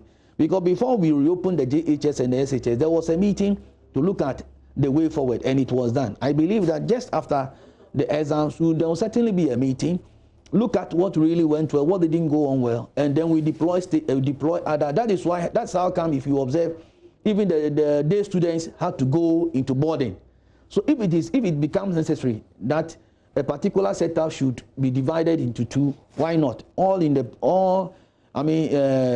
preparation of containing the situation and making sure that the students learn well. But like I've said, the challenge is, the other question that must be well addressed is whether we are opening holistically from KG up to the SHS. That will be another issue that we need a technical advice on, because looking at the KG people, it will be very difficult, if not impossible, to control them, and also those in the lower primary. So these are issues that we all need to discuss, taking into consideration the issue of the Ghana Medical Association advice, among other things. Then we take it down from there. Anyway, you guys posed all the resistance, but he still went back to school. So I just want you to put that into perspective. Dr. Adai Mensah, if, let's say, averagely, how many people do you take at your halls for a lecture? Lecture halls. It depends on the department. It depends on the faculty. The heaviest is what? If you go to the social sciences, for example, I know that a colleague and a friend of mine, Dr. Kwesi, has a class that has about 1,300 students. The average class size in my department, which is the Department of Medical Diagnostics, is about 80 per class. And so it varies from one department to the other. It varies from one faculty to the other. In the medical school, for example, you have about 250, 220 students per class. So let's say you're the school administrator for one of the tertiary institutions. What would be your advice then? What decision would you take to begin a new academic year or semester? First of all, there will be two things to adopt: the virtual learning and the face-to-face learning. Now, for example, like I said initially, it is possible to ask, say, the first years and the final years to come in. They come in and spend, say, 3 weeks. After 3 weeks, the rest of their lectures is going to be virtual. And then the second years and the third years have the opportunity to come in. And then at the tail end, you have the first years and the fourth years who came in initially for, say, 3 weeks, coming back for 4 weeks, for example, 2 weeks of face-to-face learning, 2 weeks for exam. Once they are done, then the next batch, third years and second years would come. Once they come, they also spend 2 weeks in classroom, 2 weeks for the exam. I think that should be perfect, depending on the numbers. I'm not suggesting that you necessarily should have first years and fourth years coming in. Every institution would look at the numbers of students they have in, say, the first year, the number of students they have in the second year, third year, fourth year, and then do the necessary permutation. I think that under the circumstances, it is the way to go. Then again, what happens is that you have the opportunity to use other classrooms that the other years, if they were present, would have been using. And so if it is possible to divide the students into sections, for example, you cannot have the 1,300 students or the 800 students or the 700 students that Amachi tells me he teaches on occasion, have all of them in one class, for example. So you would have to divide them. But in dividing them into 2, 3, 4 groups, what it means is that extra work is being given to the teacher. And I think that it is the reason why you should have the teacher or the lecturer or the tutor, as the case may be, being a part of the decision-making process and ensuring that the inputs they make are considered. Now, with this kind of example I have given, for example, ordinarily you'd have 16 weeks per semester. What it means is that you...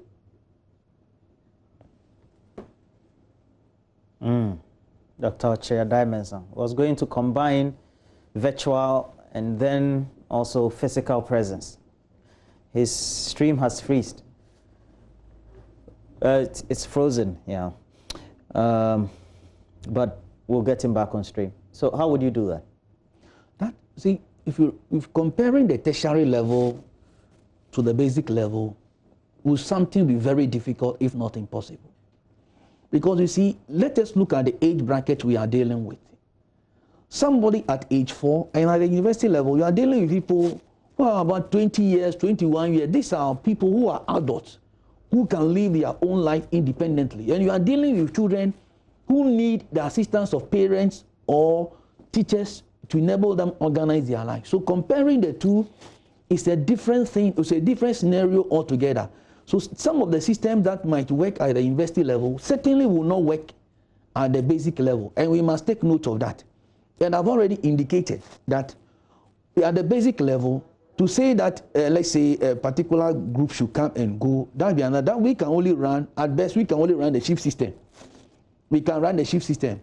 So if you take a primary school, and let's say a particular class, let's have about 70 or 80, what you can do is to divide that particular class into 3. And I also agree with him saying that that will require that more teachers will have to come. Well, that will require the teacher to do more, because if a teacher is teaching a particular class of 70, and that class is handled at a sitting, but here we are, that class will now have to be divided into 3.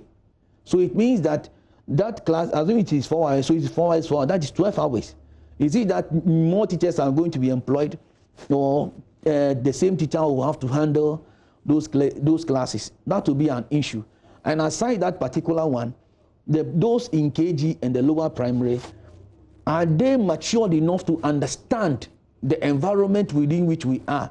Are they matured enough to handle the issue of the face masks, hand washing, and all those things? Are they matured enough to understand, to appreciate what we mean by social distance and all those things? These are things that, as a nation and people who are involved in child development, we all need to discuss and be frank with one another and know whether to go with the holistic reopening based upon all the unknown variables that I've given you. Then we take it out from there. And this requires a thorough discussion by all stakeholders so that we all agree and move together in the strength and the mutual respect of one another. No, big English. You go back to the classroom. Oh, you go. It's okay. Let's go on to the phone lines. We have 03022116991 being our main lines. Already we know that many of you are familiar, and we have the lines open. Emmanuel from Nagode, Upper East region is calling. Emmanuel, good morning to you. Emmanuel. Okay. Thank you to our General Secretary, Mr. Thomas Tanko Musa. He's dealing very well with the issues that we are faced by the pandemic. Yes, I could not agree with him more on the issue of considering to reopen the basic schools. As he's discussing, there are very real challenges that we will be faced when we go back to school. And the issues, among others, are issues of infrastructure. For instance, in my school, I happen to be in Congo Junior High School. I have a total population of about 200 students. And if you look at the candidates, there are 54. Had it not been coming back of the candidates only, I have double stream, but I have 3 classrooms at the moment. And if you look at coming back to school, the numbers will be very great. And so the shift system, as our General Secretary is proposing, is at best the correct practice that can happen in basic schools. Now, not just that alone, but if you look at KG, there are very little children who need support of parents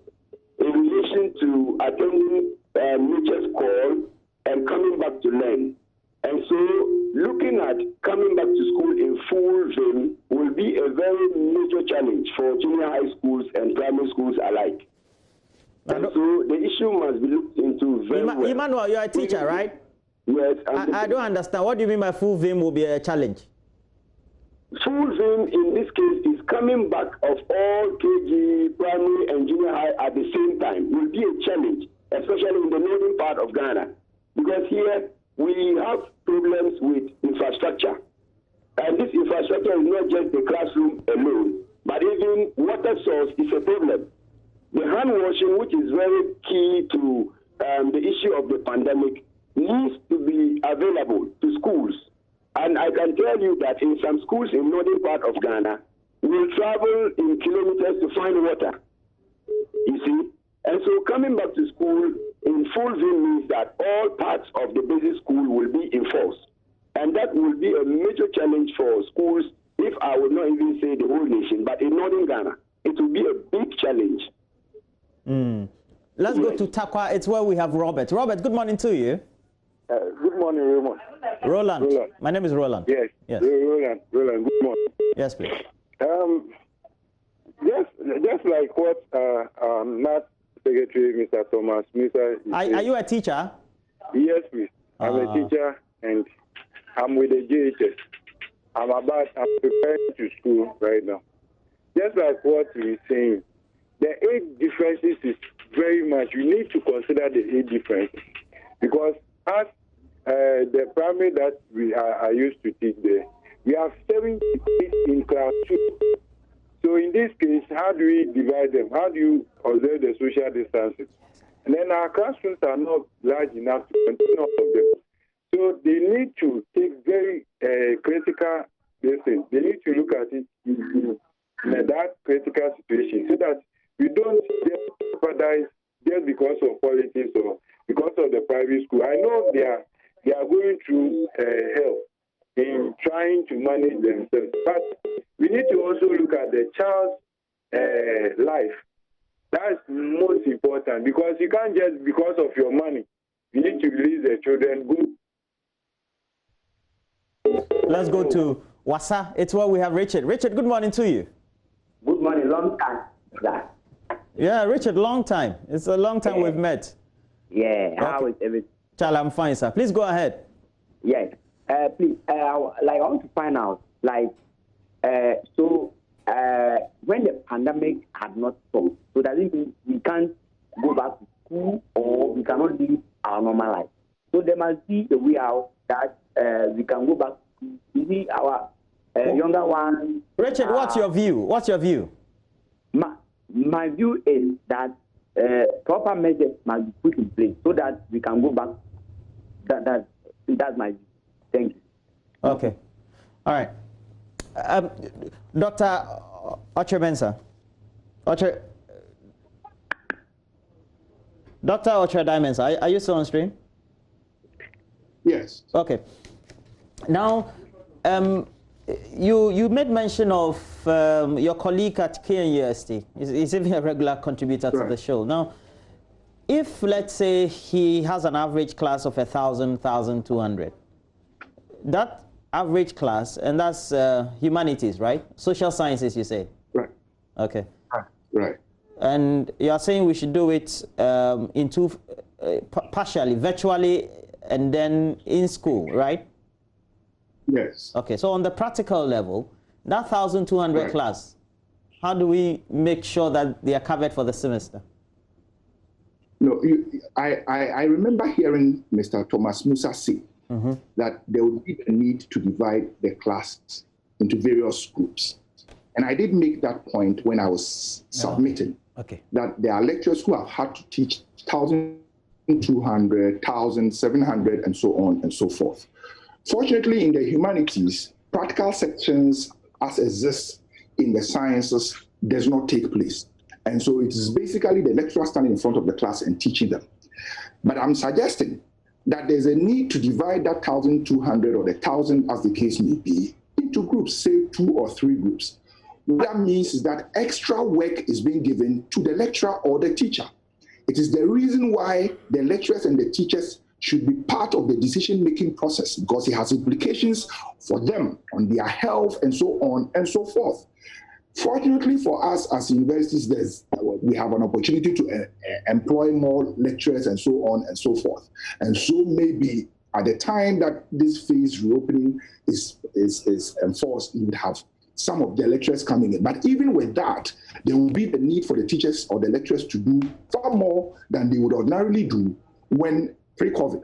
And so there's a need to understand that there's more work going to be given to the lecturer, and there's a need to have that kind of conversation with him to assure him that if it is remuneration that has to be given, it is given. If it's protection of his health and that of the student that is given, it will be provided. That is basically the point I was making. Okay. Would you allow your children to go to school at the basic level? Absolutely. I have 3 kids, 14 years, 13 years, 9 years. Okay. And yes, JHS 2, JHS 1, class 4. And if the decision is taken for the kids to go to school today with the provision of adequate logistics, with the provision of enough protocols, with assurance that these protocols and directives will be adhered to strictly by the school authorities, I have absolutely no doubt in my mind that my kids will tomorrow be going to school. Yeah, just like mine. We have no choice. Yeah, I don't speak from a condition or a state of ignorance. I'm a practicing medical doctor. I'm an immunologist, and I understand the signs of the disease. Oh, okay. Well, let's go to Doma Prince. Yeah, Roland, good morning. Charlie, what's up?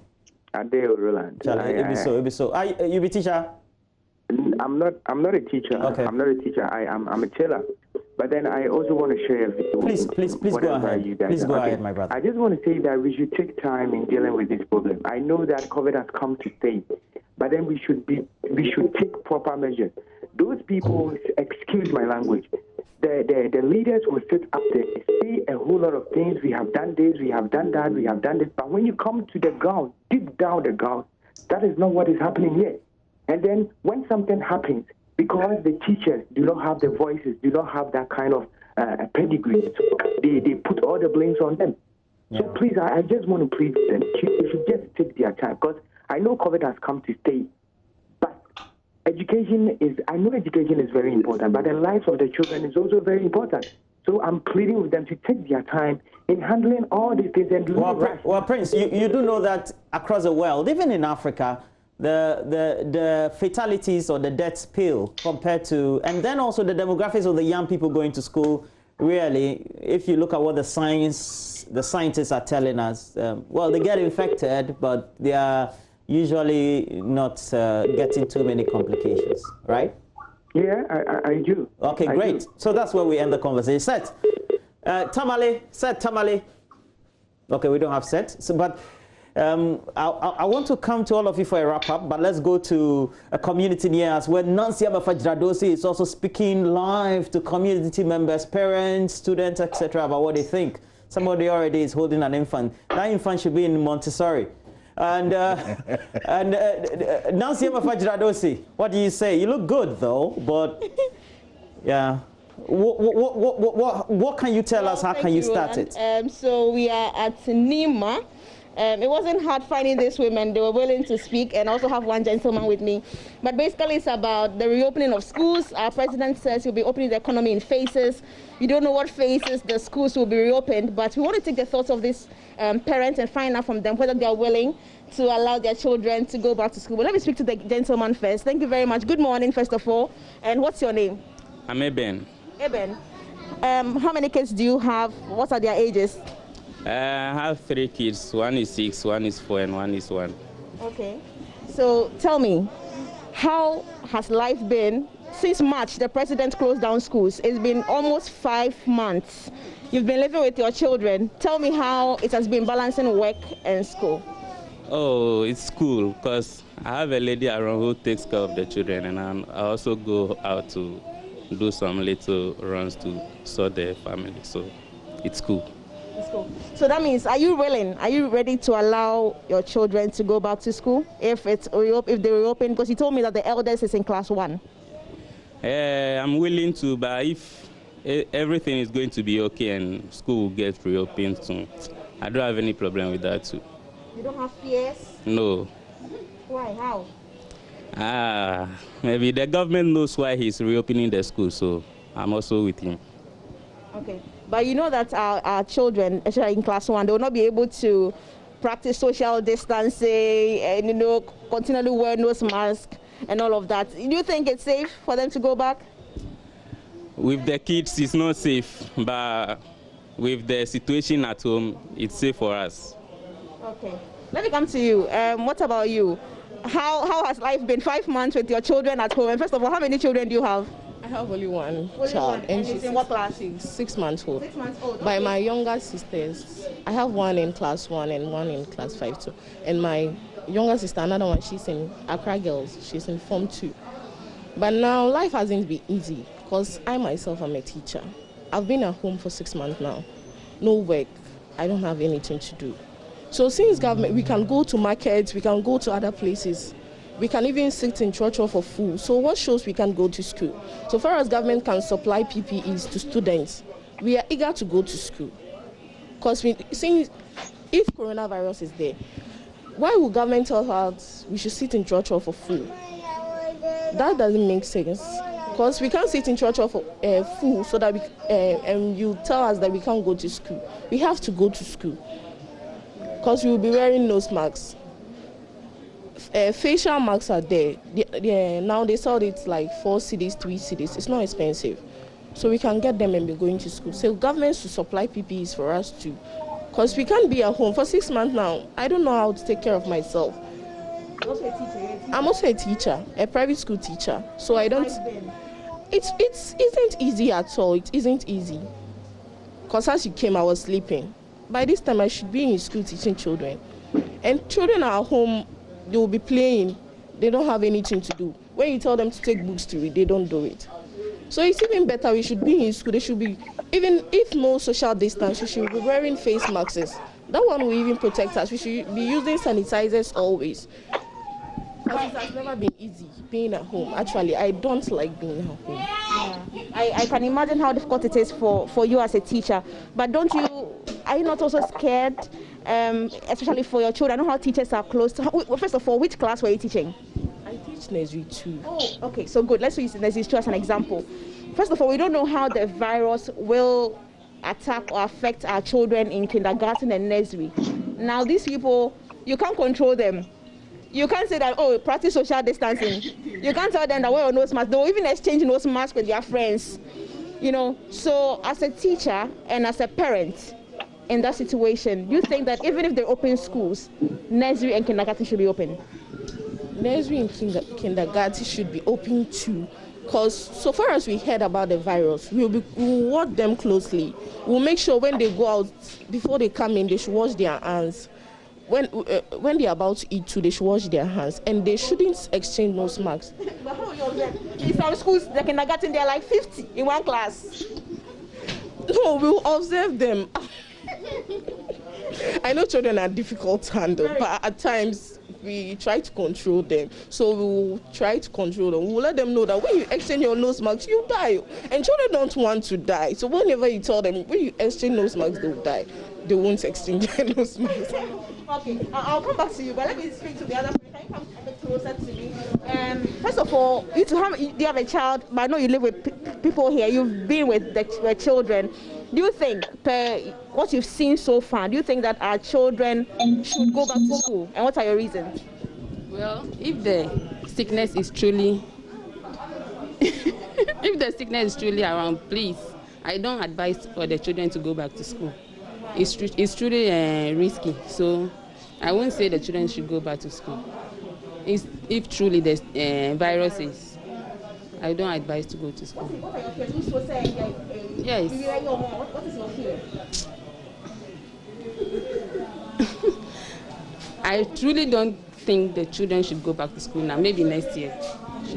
But you know that some parents are finding it difficult combining work with school, combining other activities, especially if you have like 4 kids at home. Imagine controlling them, staying at home. Don't you think it's also a burden on parents? I know that, but you should prevent yourself first before anything else. So if the virus is around, I think the school shouldn't be open now. Madam, when you saw Uncola, no how many years? And you can say, and the president said, next week Monday, one call among you now, from Manco Squad, but all the Babaco Squad now. If you say, I don't know, yes, through, and face and Cola, no more young Cola. Omu say ye, omu did say yeah, yet if you say Omuko Uncola, omu to me boom, or do agro. Omu to me boom, omu de agro, omu bibia, oba fake crowd by the dear, on to me when it's obey this. Ya don't soon baby. I'll call on back of our barrel, brew. See on to sky new crew. Any na ye won't send a echo, any na bread. And see me there, say government will be a school, me mangolan school. The government will be a school and there. For Manco. Now, when him say, so one for Manco and go for the Mobile and I'll buy as soon as on to the school. On my classes, and see my uncle classes. Okay. I see that this young man here has been crossing us, but that's a typical case of what we'll be finding in our various kindergartens, because I have seen him remove his mask like 10 times already, holding it, throwing it, and that's how difficult it will be controlling the students. Even with the senior high schools that have reopened, you realize that when you pass by the schools, they're working in groups, they're holding each other, and if they're in their school, there's going to be trouble. Don't you think so? I think so. So that's why I'm saying, if possible, the school should be reopened by next year. Okay, so you are saying that the school should be open next year. So that means that the entire academic year from 2020 is zero matata.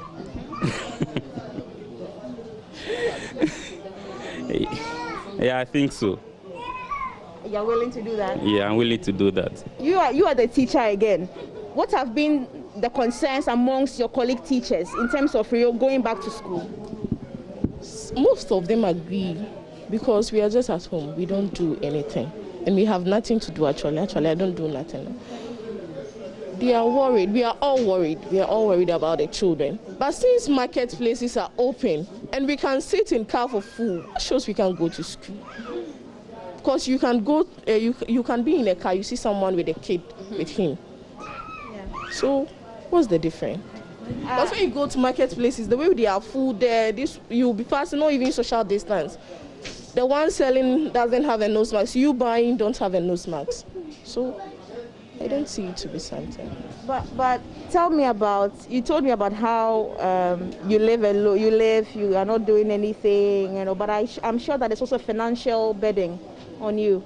Is there not? There is, but not most. I'm not feeling that much because our daddy takes care of us a lot. So that's it. He takes care of us.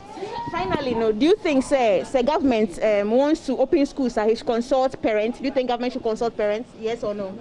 Yes, it should. Okay. Government should consult parents? Government should consult parents. But at times, parents are emotional. Too much. They will say, I don't want my child to die. I don't want him to get sick. But we have to consider something. We are also working. Okay. When government doesn't open school, we want also get something to do.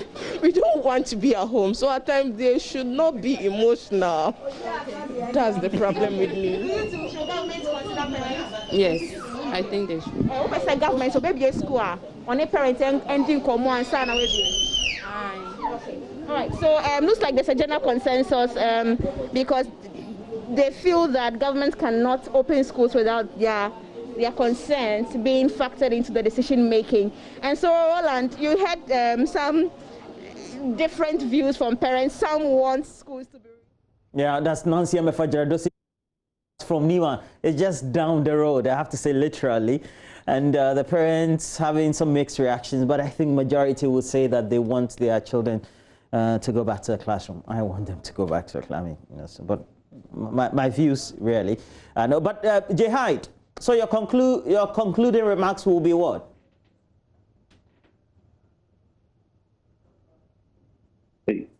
Hello? Can you hear me? Yeah, what are your concluding remarks, Hyde?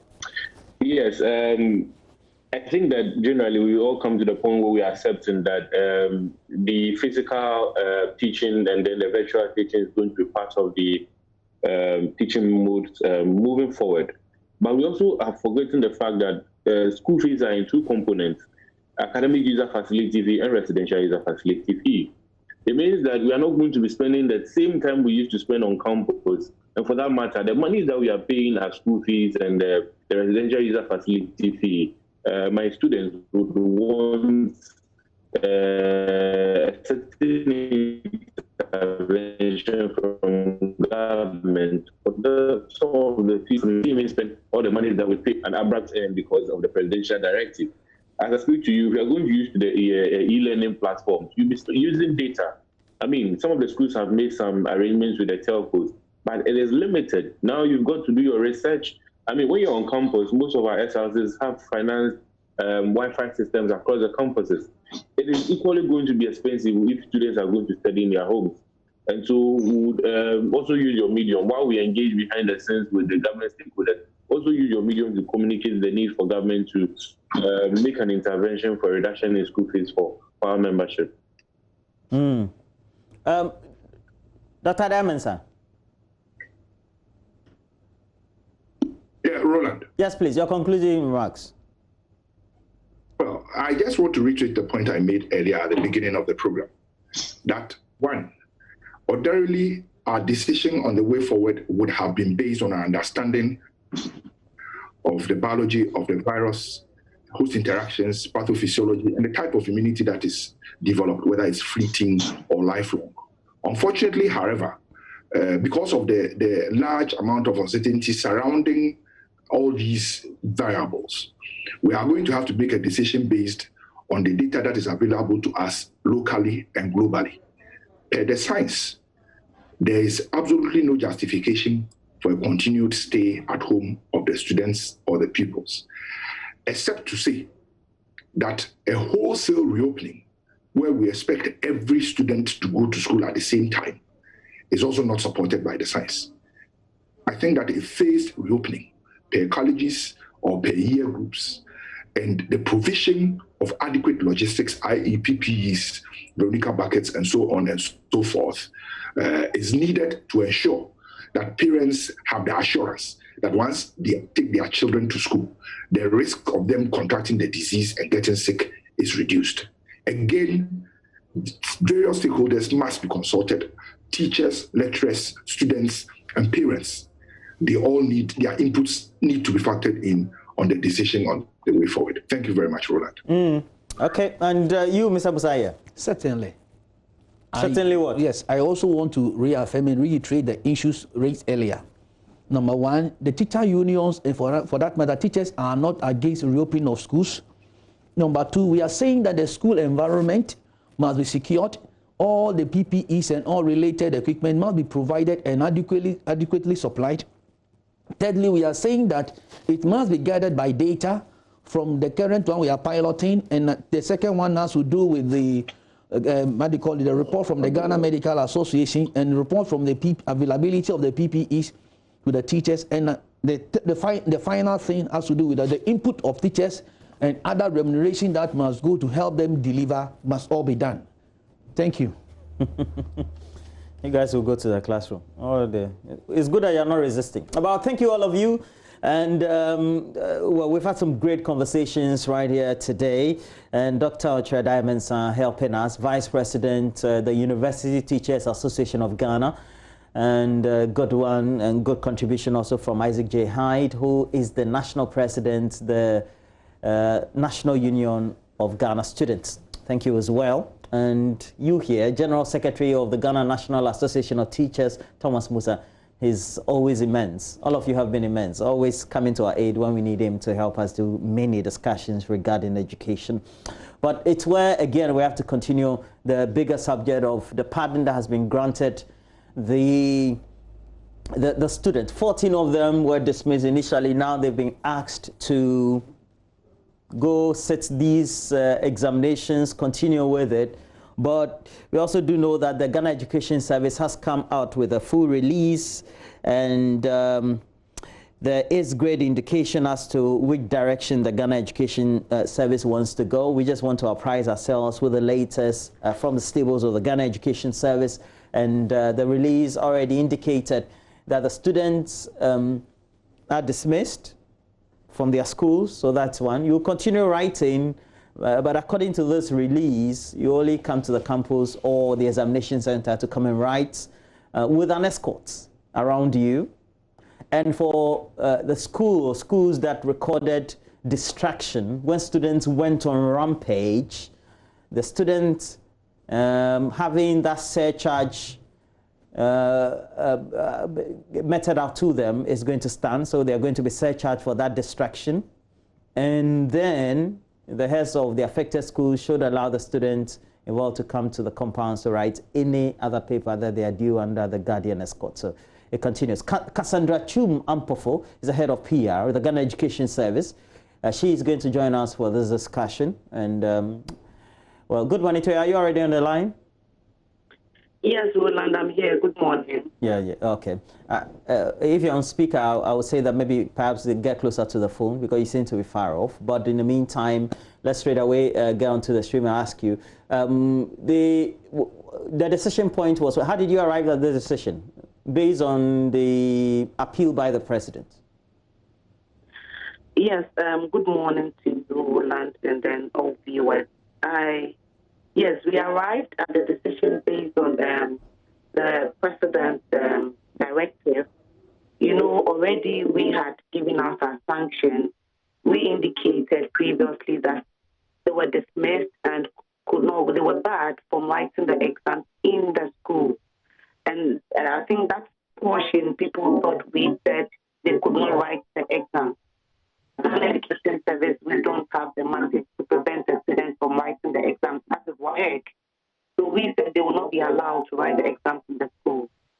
Now, after the president directed the minister of the Education Management of the that's yesterday, and that's how come we deliberated on what to do, and then we came out with this conclusion that we will allow them because the exams in the school. Even though they have still been dismissed, we have not changed that stand. We will allow them to write the exams in the school. And then all others, just like you rightly indicated, all items that have been destroyed, all properties, they are going to pay. And again, going to the school, they would have an escort, a mother escort, father escort, or a guardian, because we don't expect them to be there alone. And when they are done, I mean, they'll go with whoever they came with. And so, and then the interdicted teachers, it hasn't also changed. They have still been asked to step aside while we conclude investigations. And so, yes, now they have been permitted to write their WASI in their respective schools. Now, we also do know that it looks like the decision point would have to come to a point where the parents, as they are dismissed, would have, no, the student, as they are dismissed, also will have their parents coming in to have some dialogue. We'll try and take you off. Okay, so you're back. I wanted to ask to take you off. But so the dismissed students, Cassandra, what does it mean? It means that it's on their record that they are dismissed from the school. But yes. Okay. Yes, it's on their record that they've been, just like you being dismissed at any point in time, in your school, at whatever level. So for them, unfortunately, they could not complete whatever school that they so they have been dismissed and it will be on their record. Okay. And within the structure of the guidelines of the way you meet out, you set the punishment out regularly. If this was, because this is irregular, is there a normal thing that happens where students are on riot, etc.? Now, what does it mean? You can't say that you went to the school on your curricula, your CV per se. Yes, just like anybody who has been dismissed would say, oh, I went to the school, but along the line, during the final year, I was dismissed. And so, yes, you went to the school, but you just could not, get to the end of it because of this unfortunate incident. So that's an incident, sorry. And so that's what it means. You've been dismissed. Dismissal or dismissal, yeah. I know how it feels. Many of our mates who were dismissed, they never tell us. Or they say that, oh, my school need be baby for. But this one, but this one is nationwide. Now, if there were others who were captured in the video, but were not also captured among this 14, then there's no fairness, is it? Because we see a number of students in the videos, but it looks like some few, only 14 so far were captured.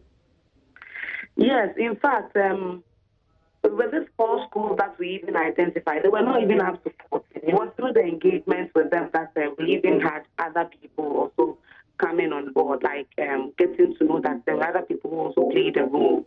And that's the reason why in all the schools that these students are coming from, they're going to search. So the payment of the property that have been destroyed is not being paid by the rule. All students in that school. So it means that, for example, like Kenibu, where behind the scenes you saw, these people shouting, screaming, you just could not see their faces because they were not the lead people that said all of that. So everything that was destroyed, you will be part of the payment. And so if not paid, your results can be upheld until everything is paid, and then your results can be released. Just like any other student who owes in the school, if you owe, your results are not released until you settle that debt.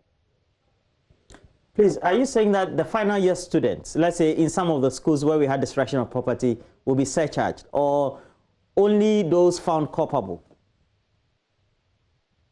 Then all the students in the schools that these students came from. So with the release, what we issued, we have and then we have secondary college. There's Pastor Senior High School, and then Jabin Senior High School. Okay. The final year batch, the students there, they will be surcharged? Yes. The final year batch, the students there, yes, they will be surcharged. Wait, oh. Okay. What about those who didn't take part? They didn't take part in the rioting, distraction. Yes, for example, let me take Chinebu because that's the video that became very popular. You did not see. We saw. Let me say almost all the final years, but it was the lead people that we were able to identify. And again, the background you could hear, and the leaders when we engaged them, let me remind you that Chinebu, for instance, even had their school prefect leading this route, right? Yeah, true. So the school prefect led them to make this noise and to do, this unfortunate thing. So all of them will be charged because the properties that were destroyed, we understand that some behind the scenes also threw stones and all of that hit them, even we did not see them in the video. Okay. Those that we meted out the punishment were the lead people that incited the students. Yeah, so you could hear in the background, like, shouting, yes, they got hold of the when she was also her statement to us that we got to that it was the Okay, so the Ghana Education Service is going to surcharge the final year students of the aforementioned schools. Okay. All right. So, but the Ghana Education Service, are you thinking of reopening schools, and when will that date be? Well, I would say that we have started stakeholder engagement on this. Just last week, we ended a 2 conference on school reopening and what it would take for Ghana.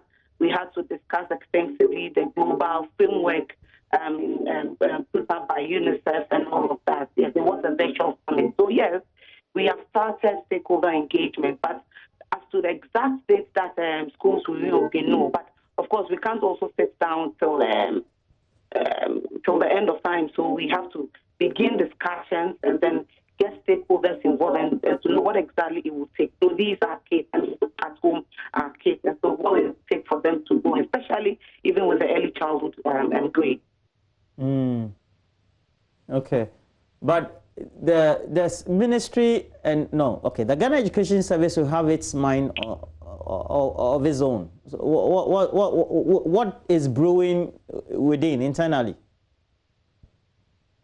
Of course, Roland, we have all been told that this virus has come to live with us.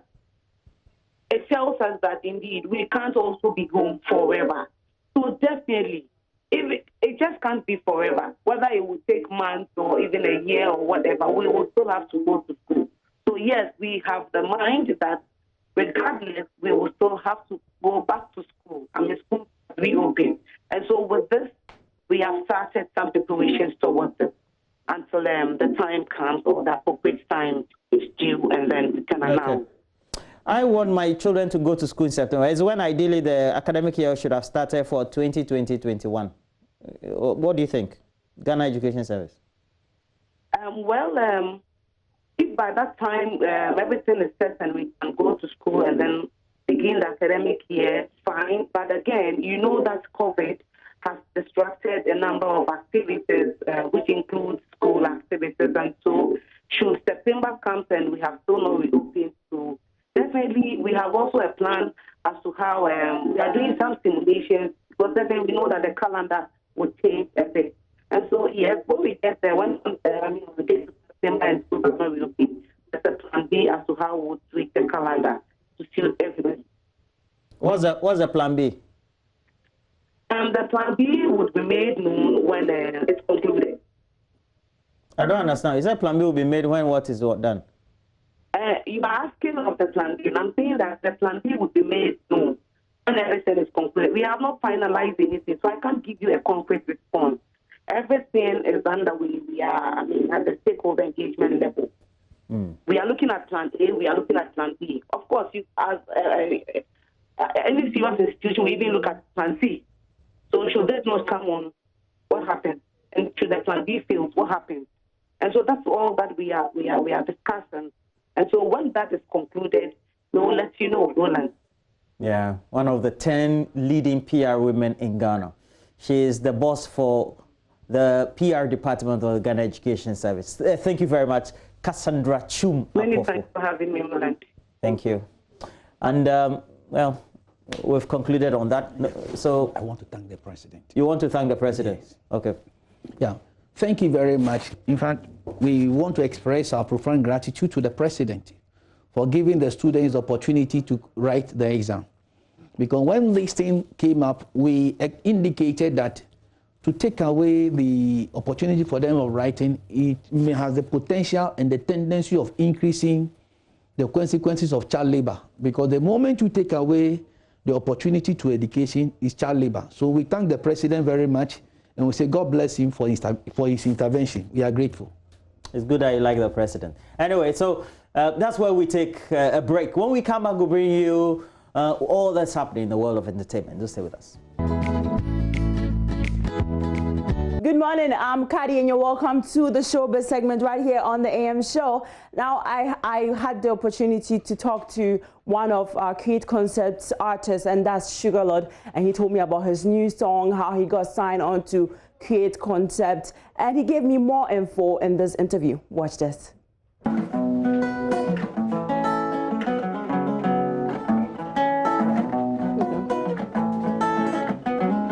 Baby, you know, say body no be firewood, baby, oh. I no go lie me, I no go do shakara, oh, baby, oh. Only your water go fit to the quench fire, oh, baby, oh. I go fit to spending my money, give you cassava, shower my love on you. Oh, that's a very nice song. And yeah, just heard from Sugalord, and today we are just getting up close and personal with him. you're going to be discussing some few things and getting to know him better. So welcome. Is this supposed to be King Cuddy or Queen Cuddy? King. King Cuddy. Yeah. Okay. Yeah. So I want to know you. I'm sure other people outside they want to know you as well. So let's just start from the basics and from the beginning. What's your name? I know you're Sugalord, but I know that's not your name. Tell us your name. What's your name? My real name is Ebenezer Kabute. Okay. The Sugalord. Okay. I went to sing somewhere one night. There were a lot of ladies around me. Yeah. And I was singing, and they were like, "Hey, your voice is amazing." Like they said, it tastes like sugar. I don't know how they could taste my voice. Oh. Yeah, and so it was a name that was actually bestowed on me. So from there, I couldn't couldn't let that go. Like Sugalord, like sugar, and. Oh, okay. All right. Okay. So, all right. Okay. So we now get how he got his name, Sugalord. Now we want to know how you're surviving. How are you surviving in this no event, no show pandemic? How are you surviving? We are trying our best. Well, me, aside the music, I'm a software developer. Oh.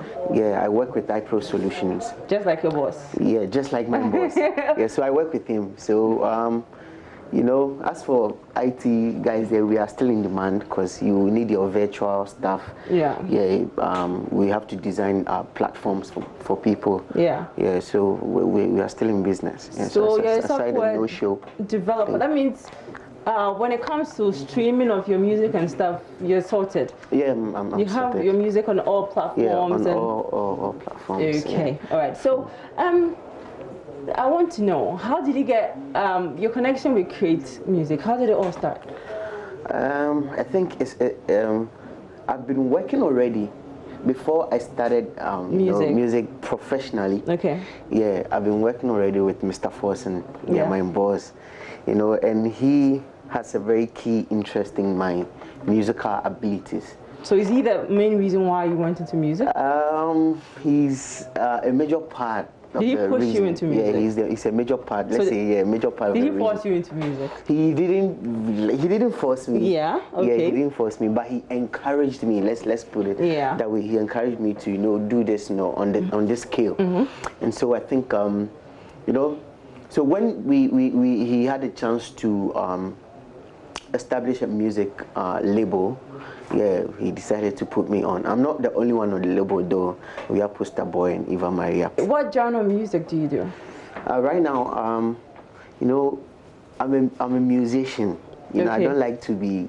You're not sticking to one genre. I don't want to be put in a box. So we can for now, you see, I believe musicians evolve sometimes. Because there are times that you feel, if it feels, and so there are times you feel like, let me give my fans this one, let me give my fans. It doesn't mean you are, let's say, like an Afrobeat. But for now, I want to focus on Afrobeat because the music industry has become very dynamic. When you study the terrain from back then, music, the way people do music, and things have changed now, and so Afrobeat is the thing. And so let's take to that. So should we expect gospel from you? Yeah, I can do gospel. I've written songs for gospel artists, and I believe I can do that again. Which gospel artists? I don't want to. You've contributed to their works. Why would you want to put it out there? Are they going to get upset or something? No. There's some kind of NDA, so you don't. Oh, really? Oh, okay. Yeah, okay. So apart from Poster Boy and Eva Maria, you featured Poster Boy in your song. Yeah, the first song, Mid-Year. Okay. Yeah. So apart from the people in your camp, which other people are you willing to feature on your in your upcoming songs? Yeah, upcoming songs. I would like to keep that a surprise, but people should just expect some big collaboration. But who would you want to work with? If I want to work with, the best, Sarkodie, I Can Promise, Yeah, and recently Camido, he's doing well. Yeah, so. Okay. Yeah, so that was my interview with Sugalord, and he had more info in there. Now, away from that, it's been a while we heard from rapper X-Doe, but he says we should expect something big from him soon. My colleague Doreen Avio caught up with him, and he disclosed that he had to do other things. That's why he's been out of the music scenes, but that doesn't mean that he's left. He also commends dancehall artist Shatta Wale for his collaboration with Beyonce. But guess what? He says we should watch out for a collaboration between himself and Jay-Z. Here's more. Definitely from the time you hear from me, I'm just doing other things apart from music, which is keeping me a bit busy, you know what I mean, because I have to take care of other things. And you know, our music industry is good, but you still have to back up with something else. So definitely hear something from me, not to find out. Are you somewhere somehow maybe getting some young ones, getting them to, you know, like, you know, getting some young ones to do that? Yeah, definitely, you know what I mean, we are growing. Definitely we are going to be in the industry from about 20-something to 30 years. And we need to nurse another young arts coming up. So I've got some talents that I have around my neighborhood that I'm looking up to. And I'm trying to help them to come up very soon. Okay, now it looks like the music industry, last time before, like music and having more friends and all of that. Quite recently we heard Shatta Wale also something with Beyonce, and it's like it's driving everybody's proud of it. What do you have to say to that? Yeah, it's brilliant, you know what I mean? It's good. It helps us to move further. It helps the global world to hear from us. Yeah, of course. There are other big things and other collaborations done by other artists. But with Beyonce, it's quite big, you know what I mean? Because Jay-Z, Beyonce, we know they're even bigger in the US. So for them to have that collaboration, it's going to open ways for most of the young artists and most of the music. Okay, so that was X-Doe, and he's saying we should expect a collaboration between himself and Jay-Z, and we are in for that. And that's all we have for Showbiz for this morning. Roland. Well, thank you very much. That's a good one. And having that one with X-Doe is always a great time to have some great memories. But that'll be it for the show. Make sure you stick and stay for the rest of the program we have on the channel. Yeah, there's more Showbiz at midday with Becky. Don't miss out. Bye.